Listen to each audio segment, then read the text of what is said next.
Hi, friends! Join us as we dive into the themes, metaphors, and foreshadowing of Buffy the Vampire Slayer. With both a spoiler and spoiler-free analysis, there's something here for everyone.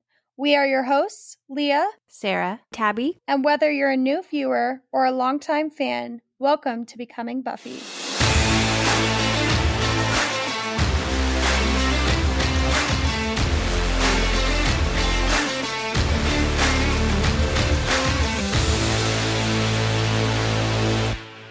friends, we are in season 3 of Buffy. What in the world? This is actually a really exciting season. That was the angel chorus. If anyone couldn't tell. I'm so excited. Like, I was thinking back to when we started season 2, and I can't even remember because it was so long ago. I distinctly remember us starting the podcast, but that feels like forever ago. But we're coming up on the first anniversary of dropping the podcast. I think it might actually be, I know, right? I think it might actually be around when this episode airs, which is really exciting. I think so too, yeah. I thought it was in October. No, it was September 3rd, I think, was the first day that we dropped our episode. Oh my goodness.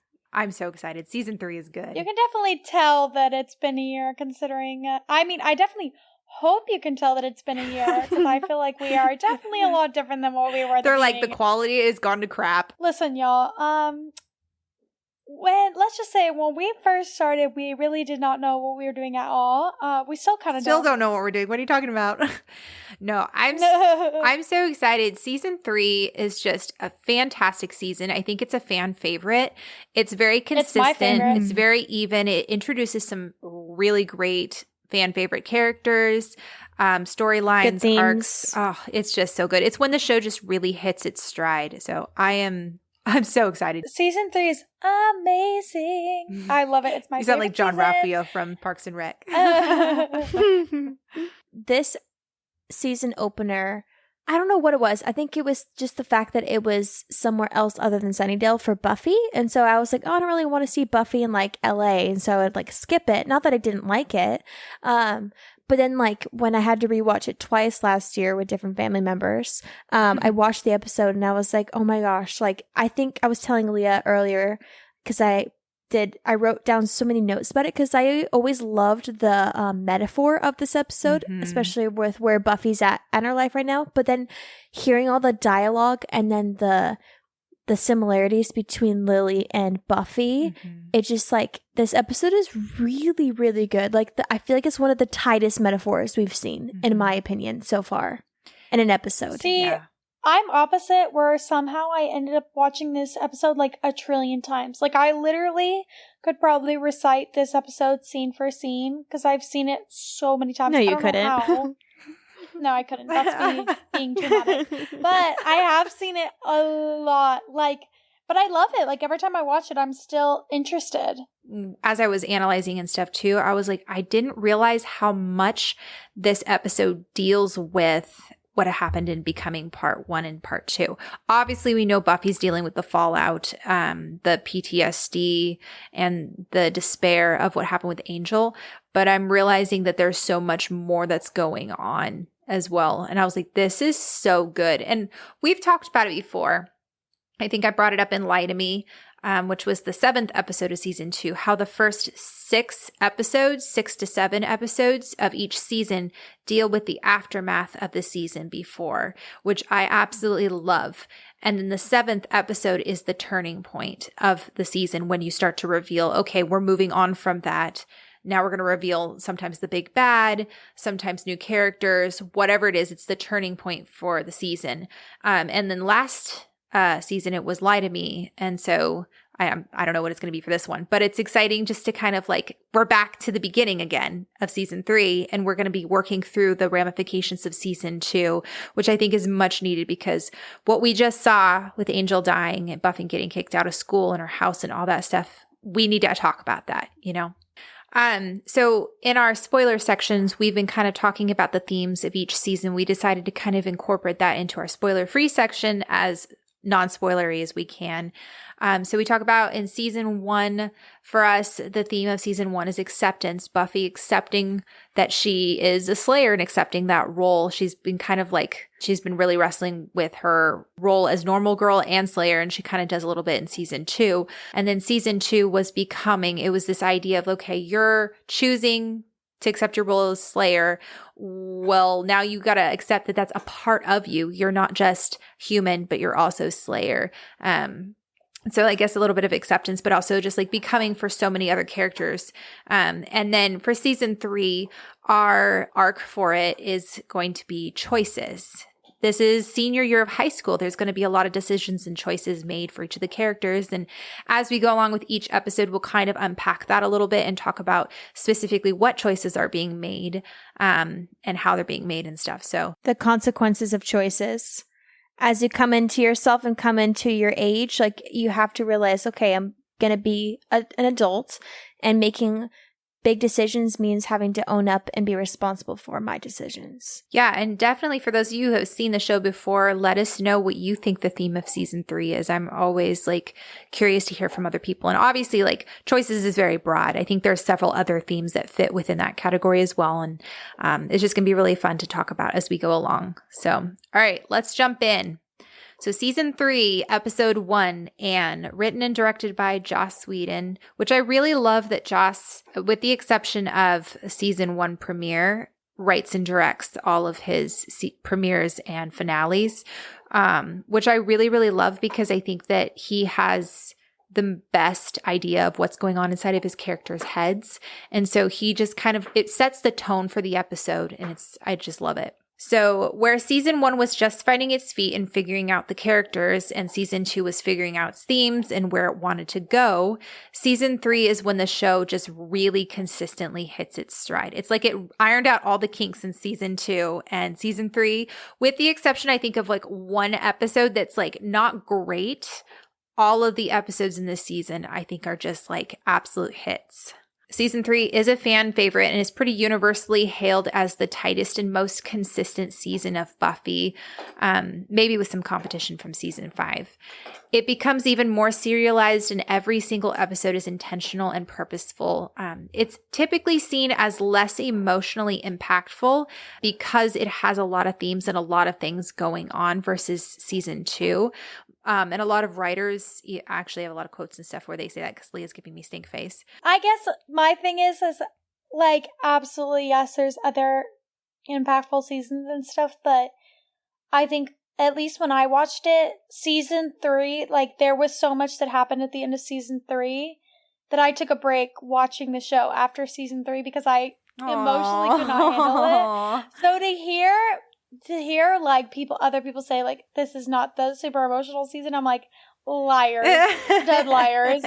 Yeah, and I think it just depends upon what people deem as emotional and stuff. I think, and we'll get there. I don't want to spoil too much.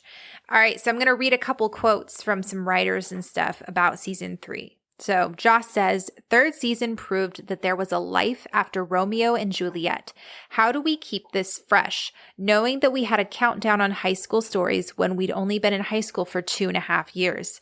There was discussion of whether we should be Saved by the Bell and they're in high school forever. And the decision to have them graduate meant that for the first time, we were going to get into some serious changes just in terms of the look, the feel, and the lineup," which I think is really interesting because in a lot of shows, a lot of the drama and the momentum is led by the main relationship, which is will they, won't they? Will they get together? And Buffy and Angel kind of already went there, did that. Angel's dead now. What are you going to do next? You know what I mean? A lot of stories that start in high school, they either peak in high school, and so after high school, they just don't know how to kind of keep that momentum, or they try to keep the magic of high school, but then they keep them in high school too long to the point where it just doesn't logically make sense with the scenarios anymore. Again, not to crap on Vampire Diaries, but and here's the thing, I like Vampire Diaries, but one complaint I did have about the show is that they were doing all these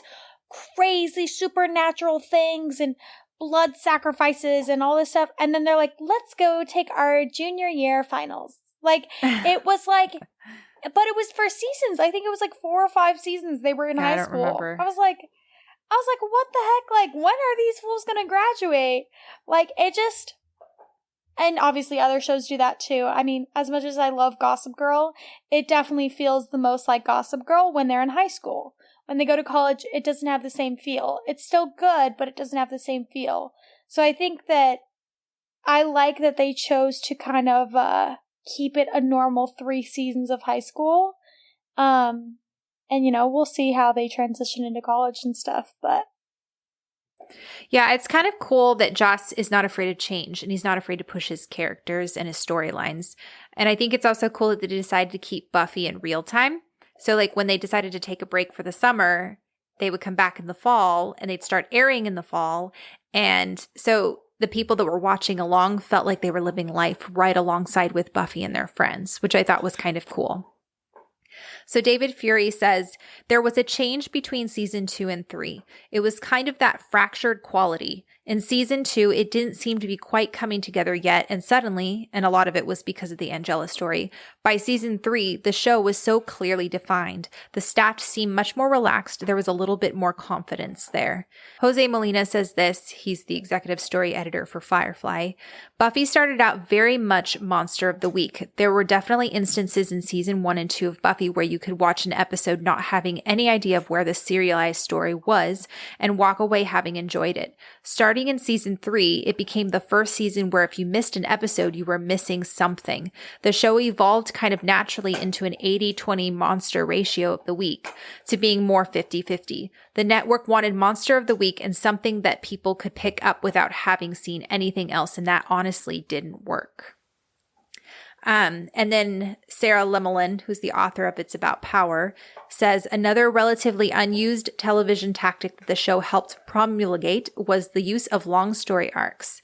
When the program aired in 1997, the most common form of storytelling was episodic storytelling, where the stories of each episode started and ended and never carried over into succeeding episodes.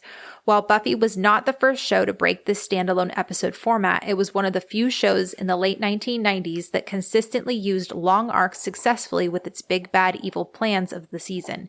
In this way, viewers became addicted to the show and had a reason to return, since the completion of an episode did not mean the completion of a storyline. This type of storytelling is now commonplace and standard in television.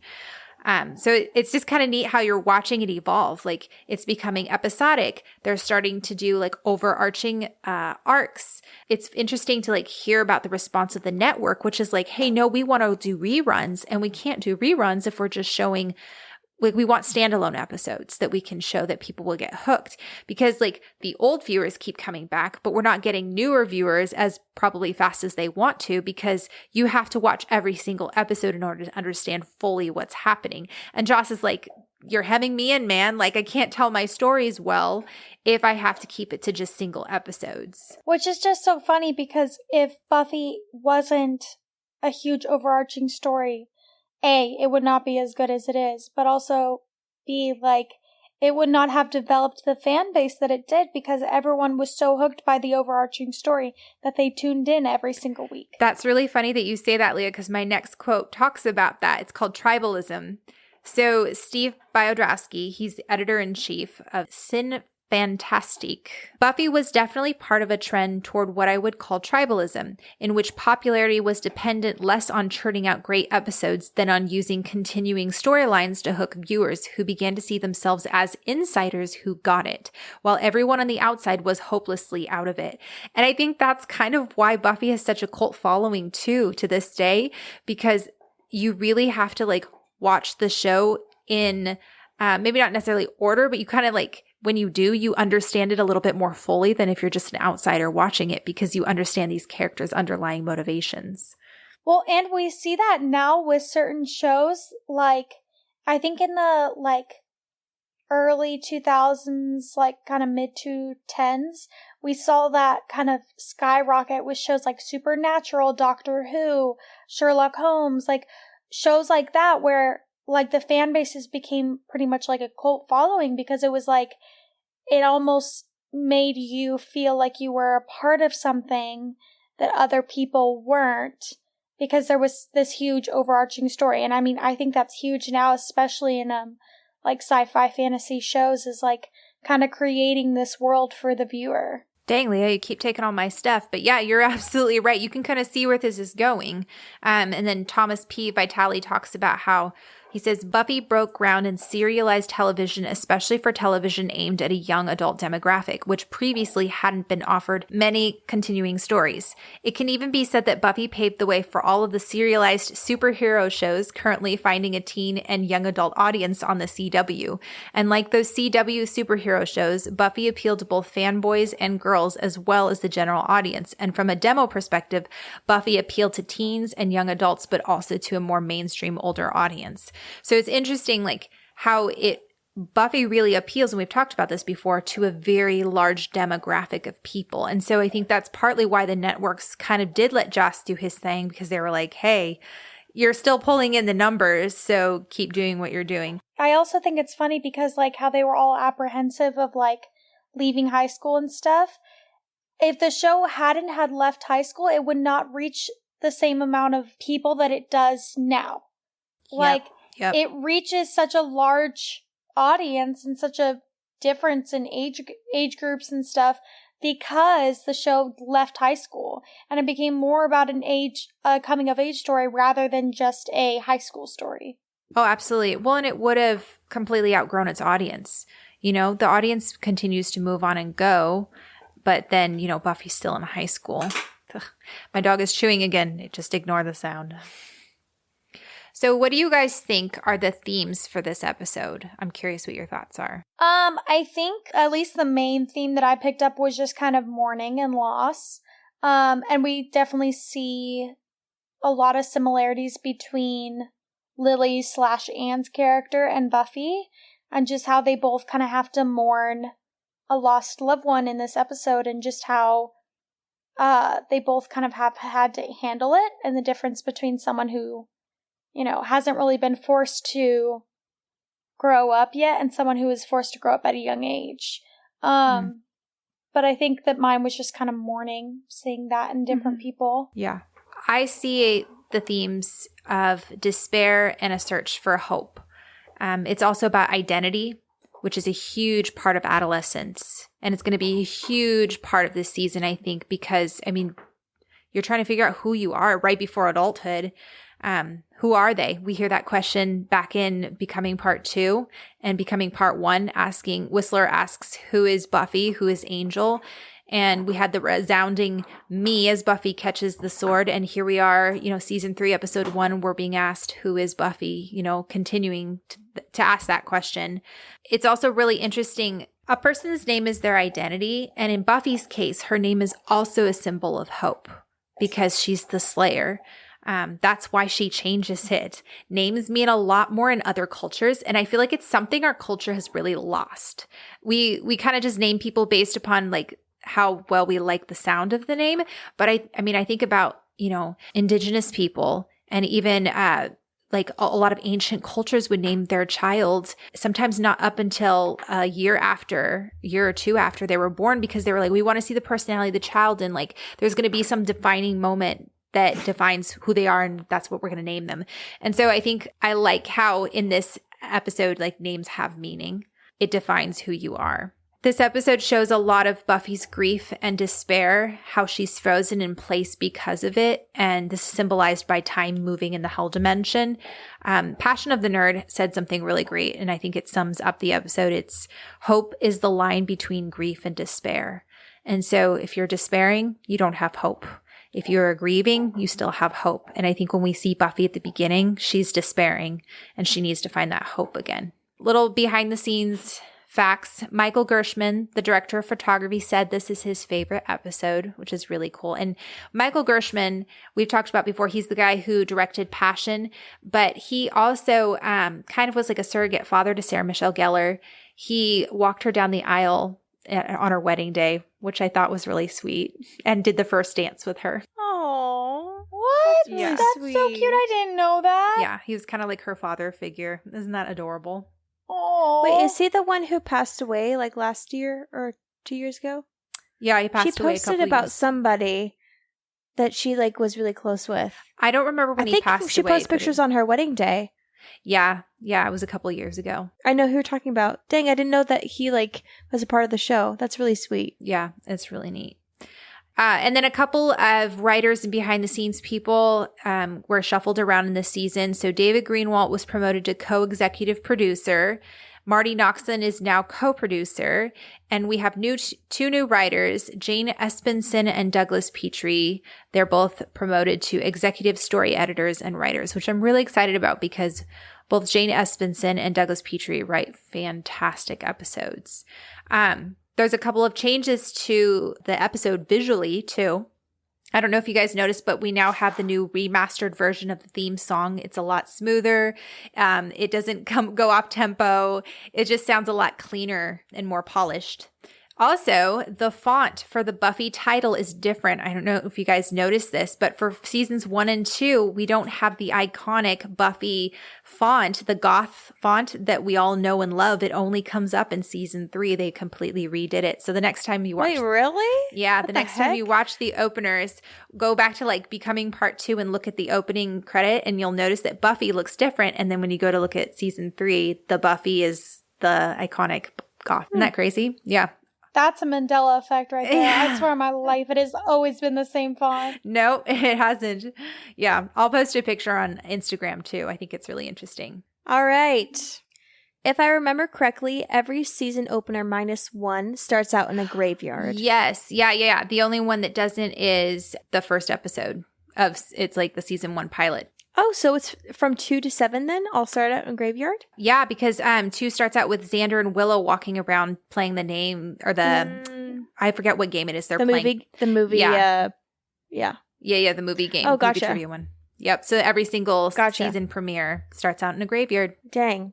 Every time I watch the beginning of this episode, I forget that Buffy isn't here only because it starts out exactly the same. And I like the misdirect that they have because they pan from like the legs up and then Willow says something like, "That's right, big boy, come and get it." And then they all make fun of her. They're like, "Why'd you say big boy?"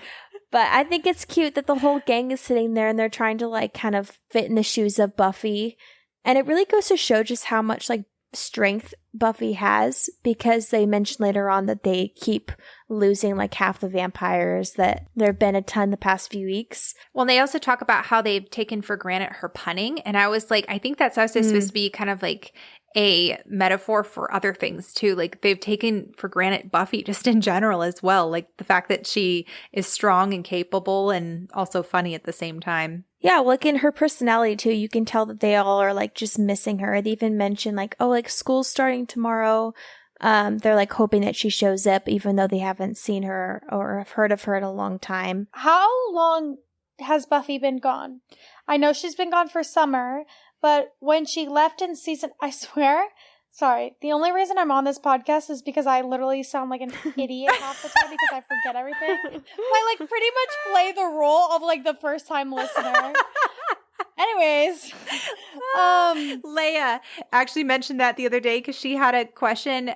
We were chatting back and forth. One of our listeners, Leah, shout out to Leah, and she asked a question about like Buffy with the pencil and Becoming Part 1. She's like, "Wait a minute, have we ever seen that dream that Buffy has?" She asked me, and then 5 minutes later, she goes, "LOL, Leah asking the same questions as me." And then she goes, and then she said, "Leah never paying attention." I was like, "Oh, Leah's being called out." No, I pay attention. It's just that, like, A, I have the worst memory on planet Earth, but also B, like, sometimes I feel like the timelines aren't clear to me.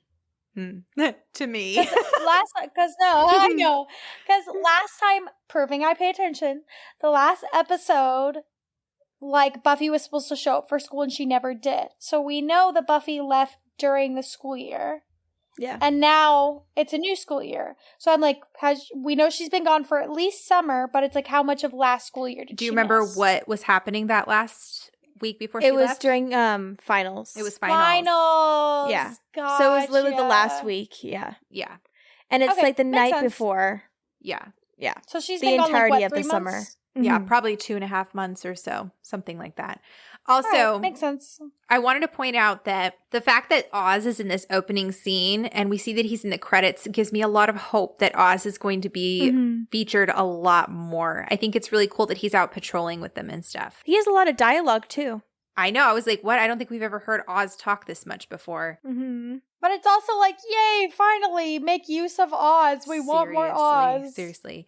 Oh, okay, so fun fact, guys. Oz's stake, the one he like throws at the vamp and it bounces off the headstone, it's a whittled down baseball bat. Oh, really? Yes. That's funny. That's why it's so long. Well, I always found this scene particularly funny, not because he throws it, which is hilarious too, but the sound that it makes is so cartoonish. It's like boink. Yeah. Yeah. But I think it's supposed to be like that on purpose, but I don't know.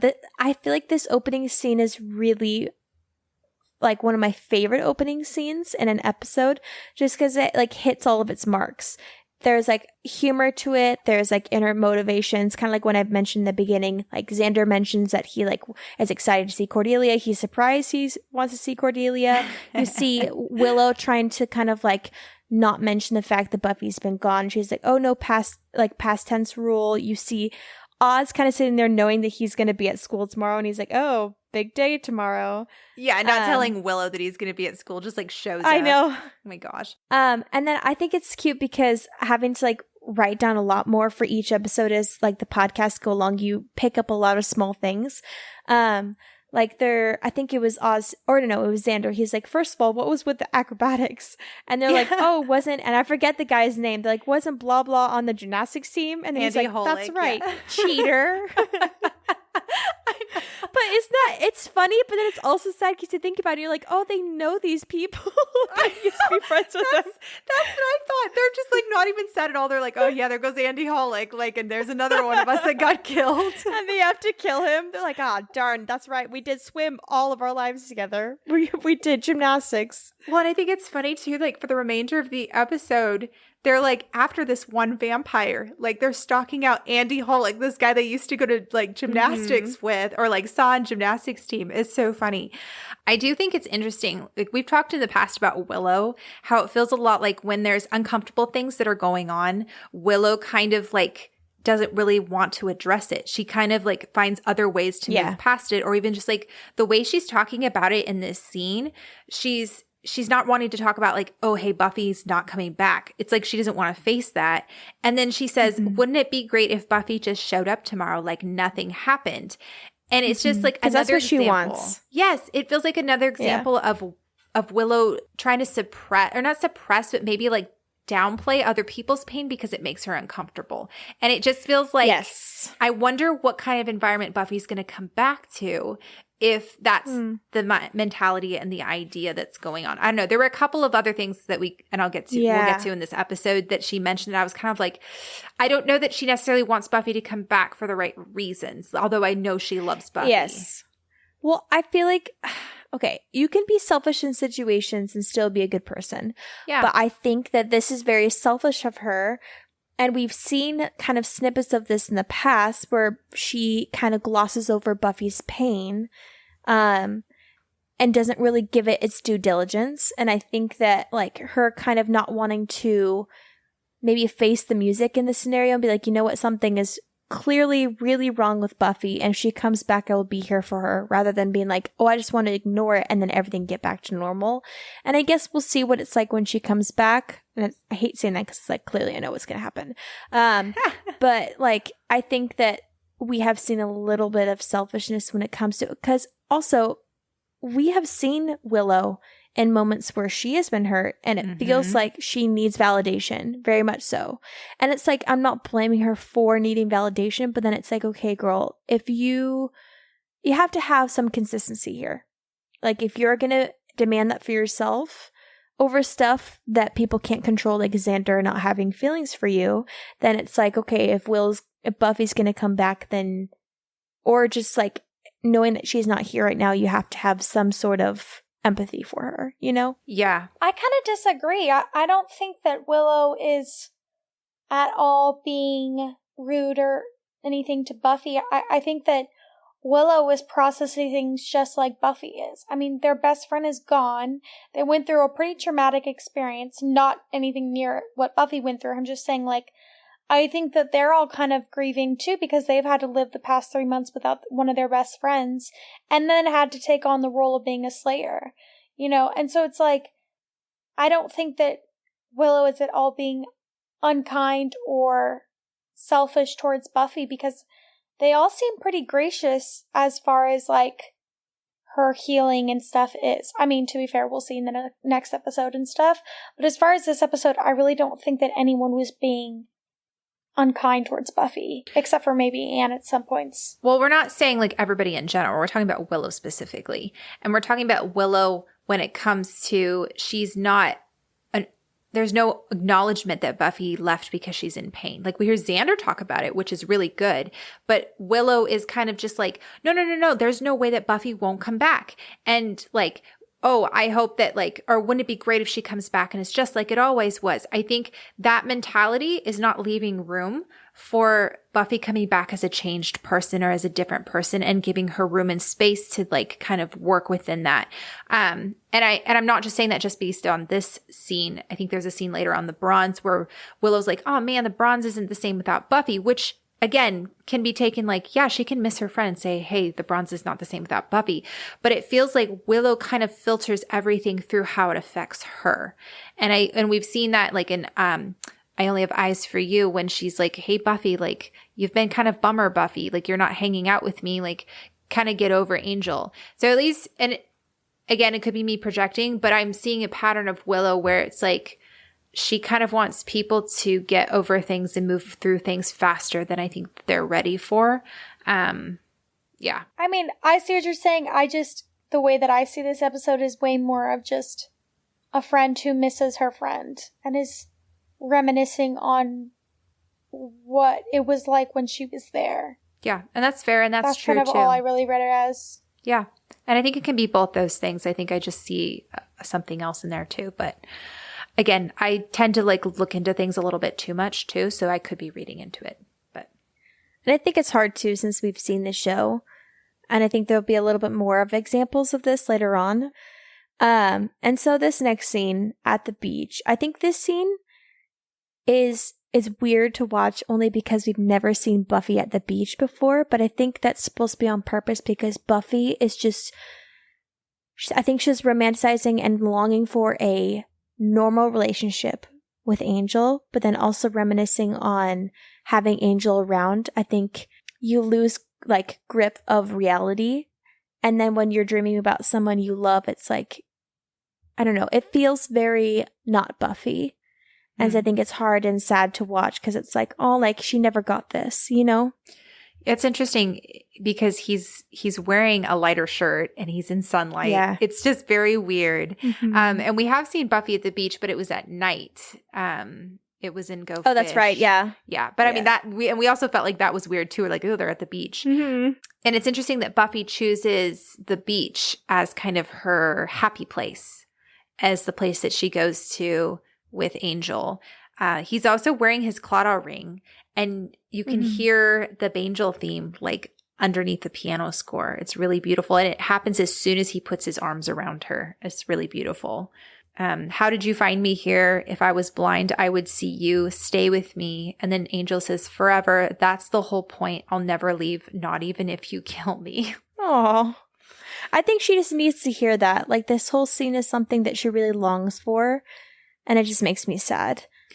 The not even if you kill me felt kind of sinister, though. And I think it's like, again, Buffy's subconscious. Mm-hmm. I viewed the whole thing as like, you know, you're dreaming and you're like, oh, this is so fun. This is so pleasant. And then as you start to wake up, things become a little bit more realistic as like your subconscious starts to recognize, oh, hey, this is a dream. This isn't real.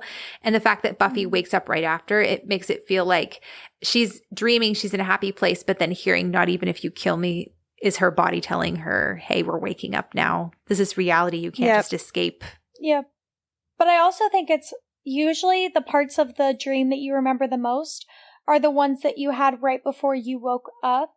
And so I think that it's also one of those things where it's like the part of the dream that's sticking out to her is obviously going to be the painful one with Angel, which is the one that ultimately wakes her up.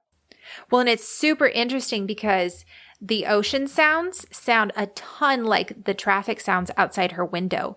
Because if you'll notice as she's walking towards the window, you're thinking, oh, she's at the ocean. And then it pans out, and once you see the street, you hear the sirens and all the other stuff. So it's like we kind of have the same feeling as Buffy, where it's like, oh, as we're lulling off to sleep, we're hearing all these sounds. It feels like we're at the ocean, and then, harsh reality just comes crashing in. Nothing like makes more sense to me when it comes to harsh reality than like sirens, cars, and sirens, especially LA, people man. Talking, people yelling, smoke, all those things. Home sweet home. I know. I think it's just sad too because she wakes up and then it's just like the sound of life moving on, but she hasn't moved on. Which I think is just got to hit home way more because you kind of look out and you're like, oh, everyone's like about their day and I'm in the same place. And she's so alone. I mean, I agree with you guys are saying. I think that it's also to show like the difference between the dream, which was very peaceful and it was very intimate, her and Angel, and just a sense of home. And then it's like she wakes up alone in this huge city that's loud and not at all intimate. And so I think it's like trying to show polar opposite of what her life is like. Then we cut to the restaurant, and poor Buffy in LA has had to pick up a side job at a disgusting restaurant, to say the least. There are a lot of jobs I would not want to do, but I feel like being in a diner like this, not like a restaurant in LA, like, because some restaurants can be pretty nice, but like this looks like it's like the sketchy edge of town at a diner where like middle-aged creepy men go to with like their friends like every like morning because they have like nothing else to do and just like hit on every girl they see. Poor girl gets like roped. And we have that moment where it's like, okay, Buffy, come on, be you. And then she just moves on. And I think it's just to showcase like how far removed she's trying to make herself from the Slayer, from Buffy Summers. And it's really hard to watch. Well, I see it as like she has no like emotional capability, and that kind of ties into her physical capability too. She's just like whatever. She just like is kind of mentally done. Also, sidebar, how much money is she making at this freaking diner to be able to afford her own apartment in LA? Like, I know, that's what I think too. Mad out. Like, they must be paying her bank for her to be making it in LA. Because here's the thing, like, she does have a really crappy small apartment, but it's still to herself. Like, an apartment by yourself in LA has got to be like, what, $2,000 a month? Something like that? That, like, you'd have to be easy. Yeah, but if it's like a creepy, crappy area, then I feel like it's got to be somewhat better. But 2,000 or so, give or take, more or less, like you'd have to be working like all day, mad hours, and then living on like rice and beans. It is a little out of touch, I think. Either way, living in a city is way more expensive than if you were going to go live somewhere like more rural, which I feel like would have been a better choice for Buffy. But then again, it makes sense for her to go to LA because her dad is there and she's not that far from her mom. But my guess is she probably just wasn't thinking. We know that there's a connection directly from Sunnydale to LA, so she probably just got on the bus and stopped at the first stop, But also, I don't know. I'm really trying not to like be too realistic about this because I'm like, well, you'd have to like have a decent credit score, which, girl, you didn't even have a job going into that. You'd have to like sign up and apply. The application itself, yes, is a lot of money. Didn't have a job beforehand. And then you'd have to wait like 3 weeks to be approved, then to move in, then to get a job enough to have 2 weeks to get a paycheck. And then by all this time, you'd be there for like a month before you'd leave again. Like, it just does not make sense. Does not add up. That's true, especially because she's only been there for like maybe 2 months at this point. Yeah, that makes a lot of sense. Well, I think she should have just like been like homeless, just like living on the street. I feel she like basically that made more is, sense. though. I mean, her apartment is so crappy. I don't know. But anyway. Yeah.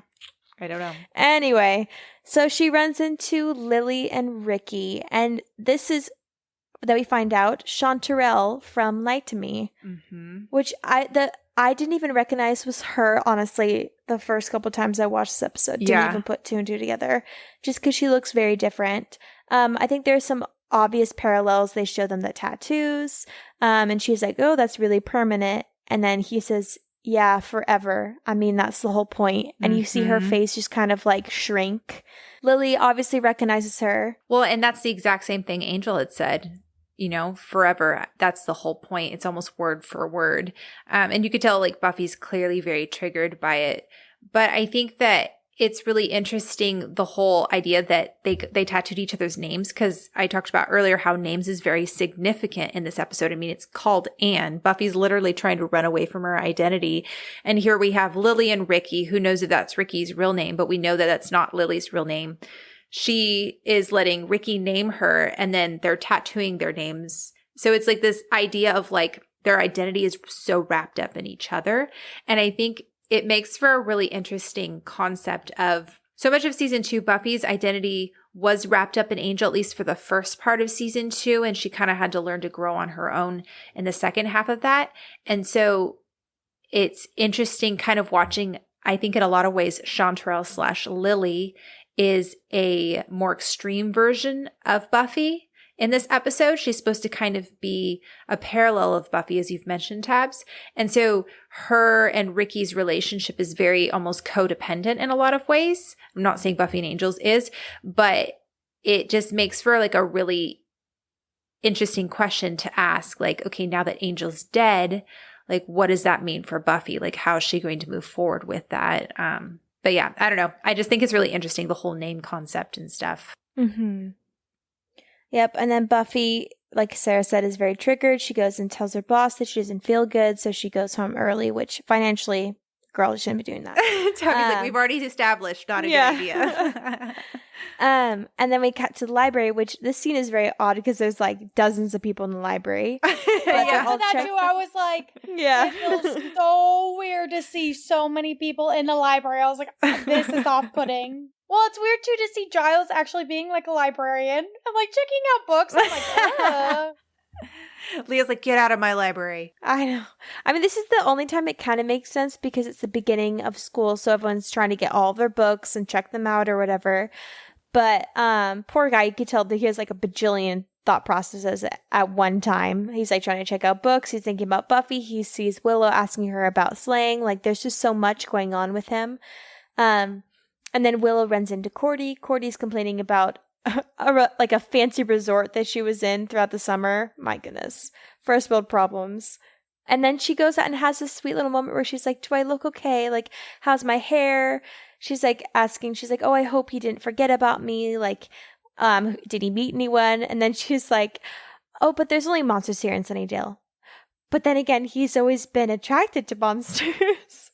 Which is fair. Well, and I feel bad for Willow in this moment because she's like, who's he going to meet? And you can tell Willow looks down at that moment and you can tell she's a little like, I was into Xander. And I mean, I don't know if she's into him anymore, but you know, she had feelings for him for a while. And then her saying, oh, he was only into monsters. Like that can't be fun for Willow to hear, you know? Well, no, she didn't say he's only into monsters. She said he has been into monsters. Right. But she said, no, who's he going to meet in Sunnydale but monsters and stuff? And like Willow looks down at that moment. It's very Allison Hannigan like plays Willow in such a way that you could tell like she's still a little hurt by it.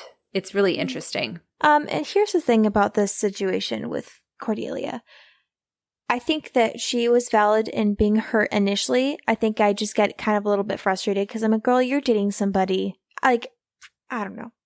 I'm the last person to sit here and tell somebody they can't feel what they're feeling, especially if it's not hurting somebody. But if you're in a relationship, like you just kind of have to move on. Like it's time. Like you're committed to Oz. You guys have been dating now for like, from what we've seen, like the good of last semester, all summer, and the beginning of the school year. Like you have to either choose. Okay, you know what? I'm going to wait for Xander or I'm going to commit to Oz. Yeah. Oh my gosh, this is going to be such a frustrating season with some choices. But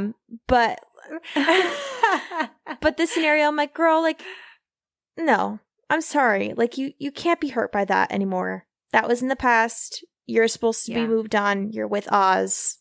I don't know. It's very frustrating. So before we move on to the next phase of the conversations, I don't know if you guys noticed, but this whole scene is all one continuous shot. Did you guys notice that? I noted that, but I specifically think that they did that A, because I think they wanted to show the fast-paced nature of coming back to school after a long summer, but also B, because they wanted to contrast the difference between everyone else's lives moving in like super speed and Buffy's, whose is silent and is unmoving. Yep. Bingo. So this is just, I mean, we know from, I think I talked about it in Innocence, where Joss Whedon intentionally does long, what he calls them single takes, because it requires the camera and the actors to do more work, because the camera has to kind of move around and stuff. And it creates a very intentional feel and environment, but also too, it's cheaper. And so Joss tends to do it on his schedules because he knows he'll be on time and stuff. And a lot of directors aren't, but it's really interesting. Okay. So we start up at the stacks with Giles and Willow, go behind the desk, follow Cordelia and Willow out the library. Then we go on to Oz. And then we have a student that runs past Willow and Oz. So we follow it with the camera. And then we go straight to a teacher who corrects them. And I don't know if you guys remember, but this is the same teacher who was in I Only Have Eyes for You, the history teacher. And he was writing on I think it was the chalkboard. And that's when the possession of the ghost. I knew I recognized him, but I couldn't place it. Yes. The same teacher. Yes. I love the continuity. Yes.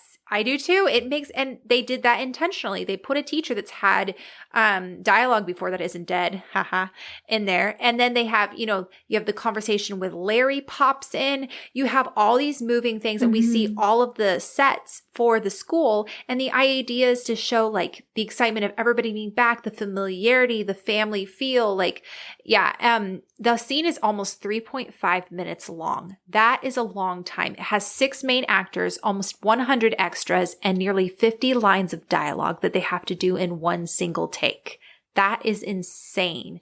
And it feels like a play, but I love it because in real time, like you get the tension between Cordelia and Xander. And like Leah mentioned, it's supposed to specifically contrast the very next scene, which is Buffy just sitting alone inside her house. And it's also supposed to kind of show the amount of life that is in a school in contrast with what we're going to talk about for the remainder of the episode, which is the idea of young people growing up before their time, being kicked out of their homes. It's supposed to contrast all of the young people that we see in Los Angeles having their youth taken away from them. So here we are, senior year of high school, watching all these people ready to begin the rest of their lives. Like it's in a very exciting time of their life. And then we have other young people, and it's just a complete contrast, and it's really interesting. So. And I like that they put a lot of like different things in those 3 minutes. And so I'll kind of highlight a lot of those things real quick. One of them was that Oz is a senior again, which is kind of it's a funny thing. You can tell Willow's wrestling with it. Yeah. She's like, how do you expect me to respond to this kind of news? And he's like, well, I was kind of banking on you finding it kind of cute. And then you pan over and you see like Xander walking up to Cordelia. And then you could tell they both are like, oh crap, what do I say? And then there's like zero heat, which is funny. But I think why it's so awkward is because a big portion of why they were dating in the last season was because it was so much like sexual chemistry. And so it was like a lot of it was making out, and there was passion and there was heat because it was a very intense time. That now when the relationship is more, cemented, it's kind of like, oh, like I don't want to just make out with you all the time. Like, because that's the natural way of relationships, is eventually the physicality stuff dies down a little bit, and the more important stuff is ultimately your connection with the person. I think that they haven't built an actual connection with each other yet, and so now they're having to start at ground zero again. That's so interesting because I kind of saw it slightly different. I agree with you. Their relationship is based on physicality. And so the fact that like this is showing their main flaw, which is their struggle to communicate, which we've talked about before. But I think also too, their relationship we saw in the last few episodes started to actually reach a deeper level where they really cared about each other and they had expressed that to each other. And so I think there was a lot of hype built up in them meeting. And so when they actually do meet, I think that there was a bit of a frustration of like a lack of acknowledgement for Cordelia on Xander's side. She was frustrated that Xander didn't acknowledge how much he missed her. It was just kind of like a good summer, cool, yeah, kind of thing. And so I think it's this level of there's more expectation because there's more emotions involved. Like both of them feel very vulnerable right now and don't want to, and both of them are prideful. Both don't want to be the first person to say, hey, I missed you. They want to hear the other person say it first. Yeah. But also, what relationship is it where you go 3 months without seeing each other or talking? One that where there's no internet, like. No, I know, but it's like even then y'all don't like call each other on the phone or like True. Okay. meet up in person. Like you're literally dating and you haven't talked to this person all summer. Like that's crazy. Well, I think it's implied that Cordelia was on vacation throughout the whole summer. Yeah, I think that's what I kind of gathered. Yeah, she was in Mexico. So maybe it was a lot harder for them to call each other. Like when you don't have cell phones, using landlines is a lot harder like in a different country. Yeah. And I think both of them are just like kind of like Sarah said, they're both very stubborn. Mm-hmm. And so I think it would show weakness if they wanted to call them throughout the summer. Mm-hmm. And I think they're trying to deny the fact too that they have an actual connection rather than just physicality. So I honestly, it kind of makes sense to me. Like what happened to them over the summer. Like for them during their time in their life and their relationship and them as individuals makes absolute sense to me. Yeah. Is it healthy? Probably not. But I understand it. Yeah. And then we have that funny like pan over like Larry. Oh my gosh, and then Larry's like talking about how much he's so psyched for like the football and like everything starting up this year. And he's like, as long as we keep discipline and not have quite as many mysterious deaths, Sunnydale's gonna rule. I love his optimism. And that's the overarching feel that you get is hope in the scene versus Buffy, which is just despair. But Larry is just amazing, and I love that they brought him back. I think it would have been really cool if we'd seen Harmony or Amy as well. I think that's kind of a missed opportunity, but it was fun to see all these old faces. I love Larry, though. Larry is just great, yeah. The new Larry, not so much the old Larry, but yeah. I know. The on his way to redemption Larry. Yeah, there you go. The little arc at Larry. Yep. And then, as they said, the parallels to the apartment, you have more silence. And then Buffy's walking around in the streets. And then did you guys see Ken handing out flyers? Mm-hmm. Like, I didn't even notice that. He's literally on like the side giving it to like somebody sitting on like the curb, which was a good touch. Did you guys notice the name of the diner that Buffy works at? No, what is it? Diner. No. Okay, I'm so excited about this. You guys ready? You ready? It's called Helen's Kitchen. Oh my gosh, that's great. I love that. Oh, like Hell's Kitchen? Yeah, like Hell's Kitchen. Isn't that great? That's funny. But also part of the metaphor that, like, you know, getting through everything is like going through hell and back. Well, and the cooking show. Yes.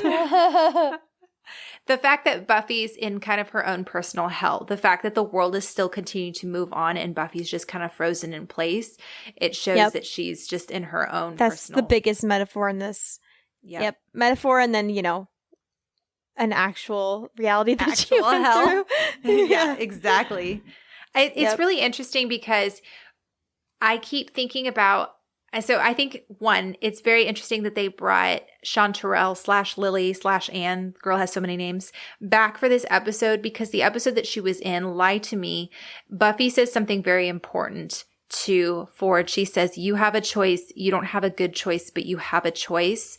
And I think that it's such a good reminder for Buffy in this episode of like, you may be completely despairing, but you still have a choice. And I think that like, I think that's just kind of the theme for this season. And I think, I don't know, I think it's just really beautiful, like that they brought Lily back of all people. And okay, and I was going to talk about this later too, and I'm glad you brought it up, Sarah, just because it can be easy to watch this episode and see Chanterelle, Lily, and to kind of fall in the footsteps of someone who's really stupid in these situations, to be like, oh, for sure, I'll follow along to this random guy. But it's really consistent with her character. And I like that they brought her, of all people, back because you could watch this episode with a random character and be like, you are dumb for following Ken, you know? But then it's like, she talks about how she was in a cult. She talked about how she was in like that also vampire cult. Like it's very in her character. And also like she seems to have a lot of issues with her family and running away, and she's lonely. So those are the type of people that usually gravitate towards those type of situations. I mean, ultimately, I think she's just looking for a home and somewhere to belong. And I think that's something that Buffy can really relate to. Yeah, and I think that Lily is a classic example of someone who's dealt with a lot of trauma in their life because they latch onto someone and gravitate to someone. And the fact that, like, just the actress, I forget her name, who plays Lily, just does a fantastic job of having this, like, this very vulnerable side to her without appearing too needy. Like she obviously is like wanting a friend, like the way that she asks Buffy, hey, you want to go hang out and do this thing? Like you could tell Chanterelle, Lily, I need to pick a name. Lily is just looking for someone. She's kind of looking for hope. And I think she sees a little bit of that in Buffy, or at least she saw that in the Buffy that rescued her in Lie to Me. And so she's kind of looking for that in this Buffy. And Buffy's like, you're like, almost like you're my destiny. Stop chasing me. I want nothing to do with my past life, you know? Yep. And then we cut back to the library, and Giles has, like Sarah said, he has hope in his eyes. You see a lot of different characters in this episode kind of have this tug and pull back and forth between like allowing the sadness and everything to engulf them and then allowing hope to carry them through. And you see Giles kind of having this like continued hope, which is very sweet, because it's like then Xander has this line where he's like, what makes this different than the last 9 leads? And then you see his face being like, well, this one has a meal. But then he cuts straight back to having hope, and he's like, okay, well, I better go catch my flight. I think it's because he's not allowing himself to really think about it, because then he wouldn't get on the flight and he needs to keep going. See, I don't see it as he has hope. I see it as he needs a purpose. And Giles, without Buffy, is a Watcher without a Slayer. Therefore, he has no purpose. And so I think that obviously he misses Buffy because he cares about her. But I think that ultimately without Buffy, he's like, what is my purpose?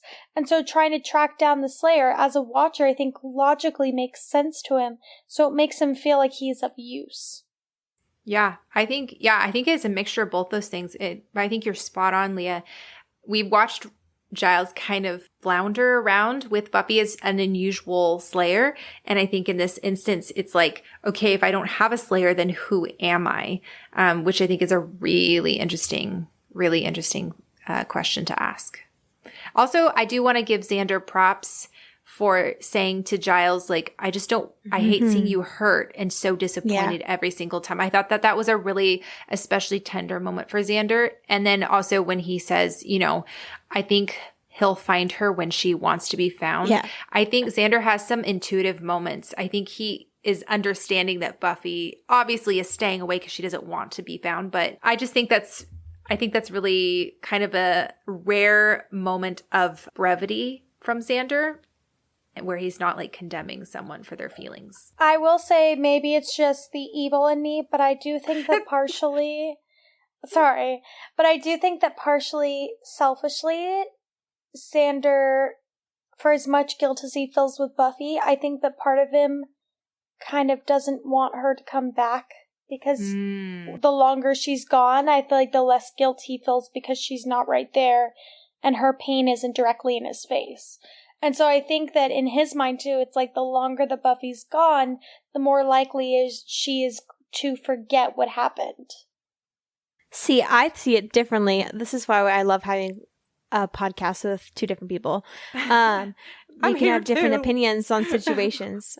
No, I mean, other than me. So you 2 and me. Gotcha. I was like 2. I was like, well, thanks. No, sorry. Okay, I view it as Xander is the only one in the situation that knows the weight of what Buffy's going through. And why does he know that? Because he withheld information. Whereas everyone else, that. Well, here's the thing. I'm not trying to bring that up just to, cause drama, but like everyone else has this blind hope and or idea of what maybe Buffy's going through isn't that big. Maybe they're like, oh, we'll find her, like Willow kind of mentioning she'll come back and everything will be back to normal. Giles is like, oh, like I'll find her. Joyce is hoping she'll come back to the house. Oz is just kind of helping. But yet Xander's sitting here and he's understanding the reality of it. And I think it's because he knows that it was a big deal and he knows that what he held was a big deal. Because he caused it. Yeah, that's what I mean. Like everyone else kind of has this like detached idea of what's going to happen and they don't really know what to face and or want to face it. And I think that he makes sense to me in these situations because he knows. And I think it's hard because it's like, yeah, that it's a nice thing. He says like, oh, I think he'll find her when she wants to be found. But even him saying that proves the fact that he knows that she's really going through it, which is really frustrating. That's a really good point, Tabs. It is interesting because when you think about all of the characters, he's the only one that's not going, man, I wish Buffy was back. Man, all this other stuff. He just keeps kind of saying like, if she comes back, oh my gosh. Ooh, that adds a whole other layer to that. I didn't even pick that up until this rewatch, and I was like, Xander, I'm trying.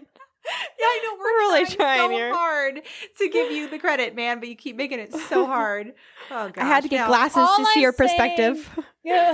All I'm saying is it's a lot easier to not feel guilty when the person's not there. So yeah, you guys can ponder on that. Ugh. Gosh, I know. I'm sorry. And then we go back to the streets, and then Lily calls out to Anne. Buffy's not answering, and then she says, Buffy, and she's like, don't be mad, I won't turn you in or anything. She's like, do you recognize me? And tells her that she like followed this cult that worship vampires. And she says, I know how it is when you gotta get lost. And I think this is like a really sweet moment, even though Buffy's not really wanting to have it. But I think it's sweet that Lily is like trying to connect with Buffy and be there, because clearly, like, when they have that conversation where she's like, where's your family? And she doesn't answer, like, she knows what pain is, even though we don't know her past. You can tell based off of what she's been going through, that she knows what pain is. Her response is so interesting. It's either she doesn't have a home, she doesn't remember, or she doesn't want to answer. There's something there. There's a backstory.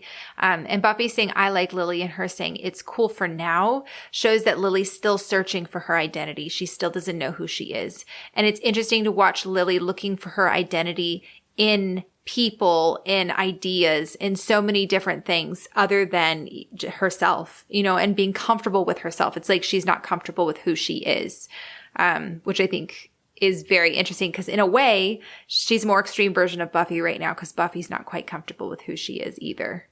No, I love, again, I'm going to be, beating a dead horse here, but I really feel like every character, everything was just so well put in this episode. And I just especially love Lily in this episode, just because it shows us a different part of Buffy. And kind of going on to like Sarah's theory from like a while ago that like almost all, if not all, female characters are like a foil of Buffy, and represent a different part in her life and or the one that she's rejecting in the moment. And so I think that she's a really utilized character in this episode, and of all the people, I'm glad that she was brought back, just because she makes the most sense in a metaphor like this one. Yeah, this episode is interesting because I think even if you hadn't seen the episodes previous, you would still fully recognize what's going on and appreciate it. But there's so much fan service. Like, you have Larry brought back, you have the history teacher brought back, you have all of the layers and layers of stuff going on with the gang. And then you have Lily here. And so having watched everything in season 2, it's just so rewarding to watch all these characters work really well together. I just love it. Yep, and then they have the interaction where she's like, oh, like, do you want to go to like a rave? Which is her trying to like have quality time. And Buffy's like, that's not what I need. And you can tell she's just like, no. And then she's like, kind of like, oh, fine, whatever. And then an old guy walks in between them saying, I'm no one. Walks in the middle of the street. Buffy runs over, gets hit by a car. The poor girl cannot catch a freaking break. It's called real life hitting you right there. I know, another metaphor. I will say, I like the fact that even when Buffy is down and not herself, she still sacrifices her life for others. Yeah, it just kind of feels like, the car is Buffy's problems and issues, and now they're all like coming to literally hit her, and now she has to face them all. Just, for those of you who want to visit every single Buffy location, the intersection where Buffy gets hit by the car is corner of 11th and Broadway in downtown Los Angeles. And Buffy's home is on 11th, in case you want to go see if you can find it. So I'm going to add that to our bucket list of locations to go see when we want to go scout out Buffy areas. Also, did you guys make the connection that old guy is Ricky? What? Yeah, I thought it was assumed. Yeah, I totally missed that. That old guy is Ricky, because later on, wow, something only I know. Okay, Leah. Wow, losers. Soak it in. Yeah, soak it in, Leah. Yeah, it's Ricky. And so then when she goes to that abandoned place and she finds Ricky laying on the floor next to, I think it's like the Drano or something next to his face. It's like, it's very clear that he was trying to commit suicide because he had no purpose in life and he didn't know who he was. He was despairing. He had no hope. And then that's when she flips over and finds that tattoo. I never made the connection that's the same guy. Isn't that interesting? But that's also why I because I knew that, I think, like, the second time watching it, I caught on to it. But I know I have a purpose. I'm not just trying to rub it in your face.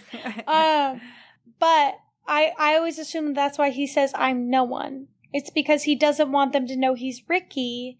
And because it's like who he was kind of died. Crash and burn. All right. Go ahead, Tabs. Take it. I mean, I don't think that's why he said I'm no one. I think he just, because it mentioned that he like forgot who he was and forgot her name after, years later. I don't think it's like I'm no one, I'm not Ricky, and then gets almost hit by a car. I'm no one.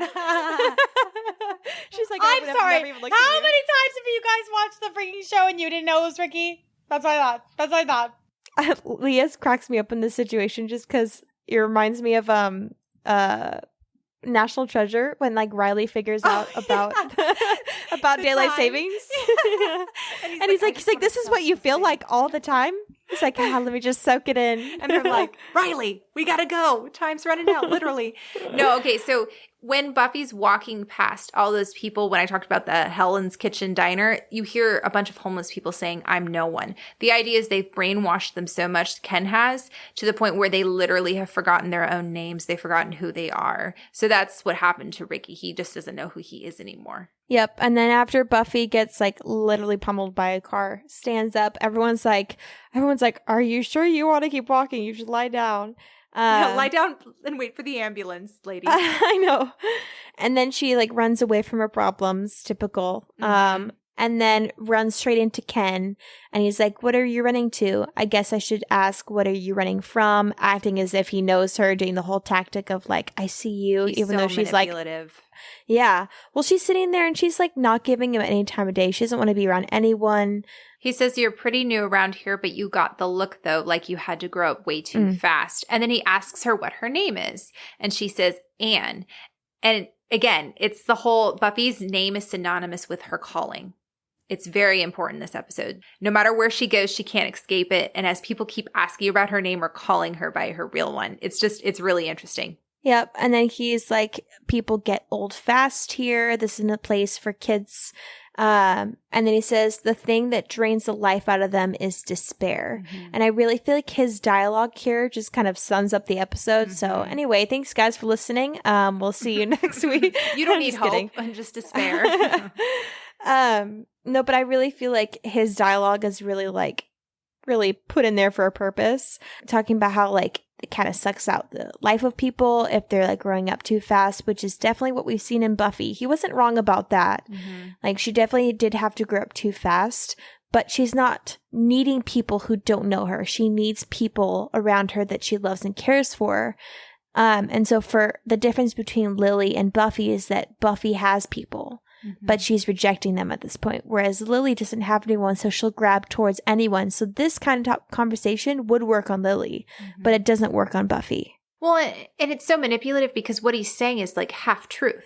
You know, he's like, come here, maybe we'll have something for you. Like he's giving them like, hey, I have hope for you. Hey, I have family. Hey, I have all this stuff. And it's so cruel because people go there having hope and expectation. And then they literally say, who are you? No one. And they take all of that. They take away all free will and identity away from them. It's really sad.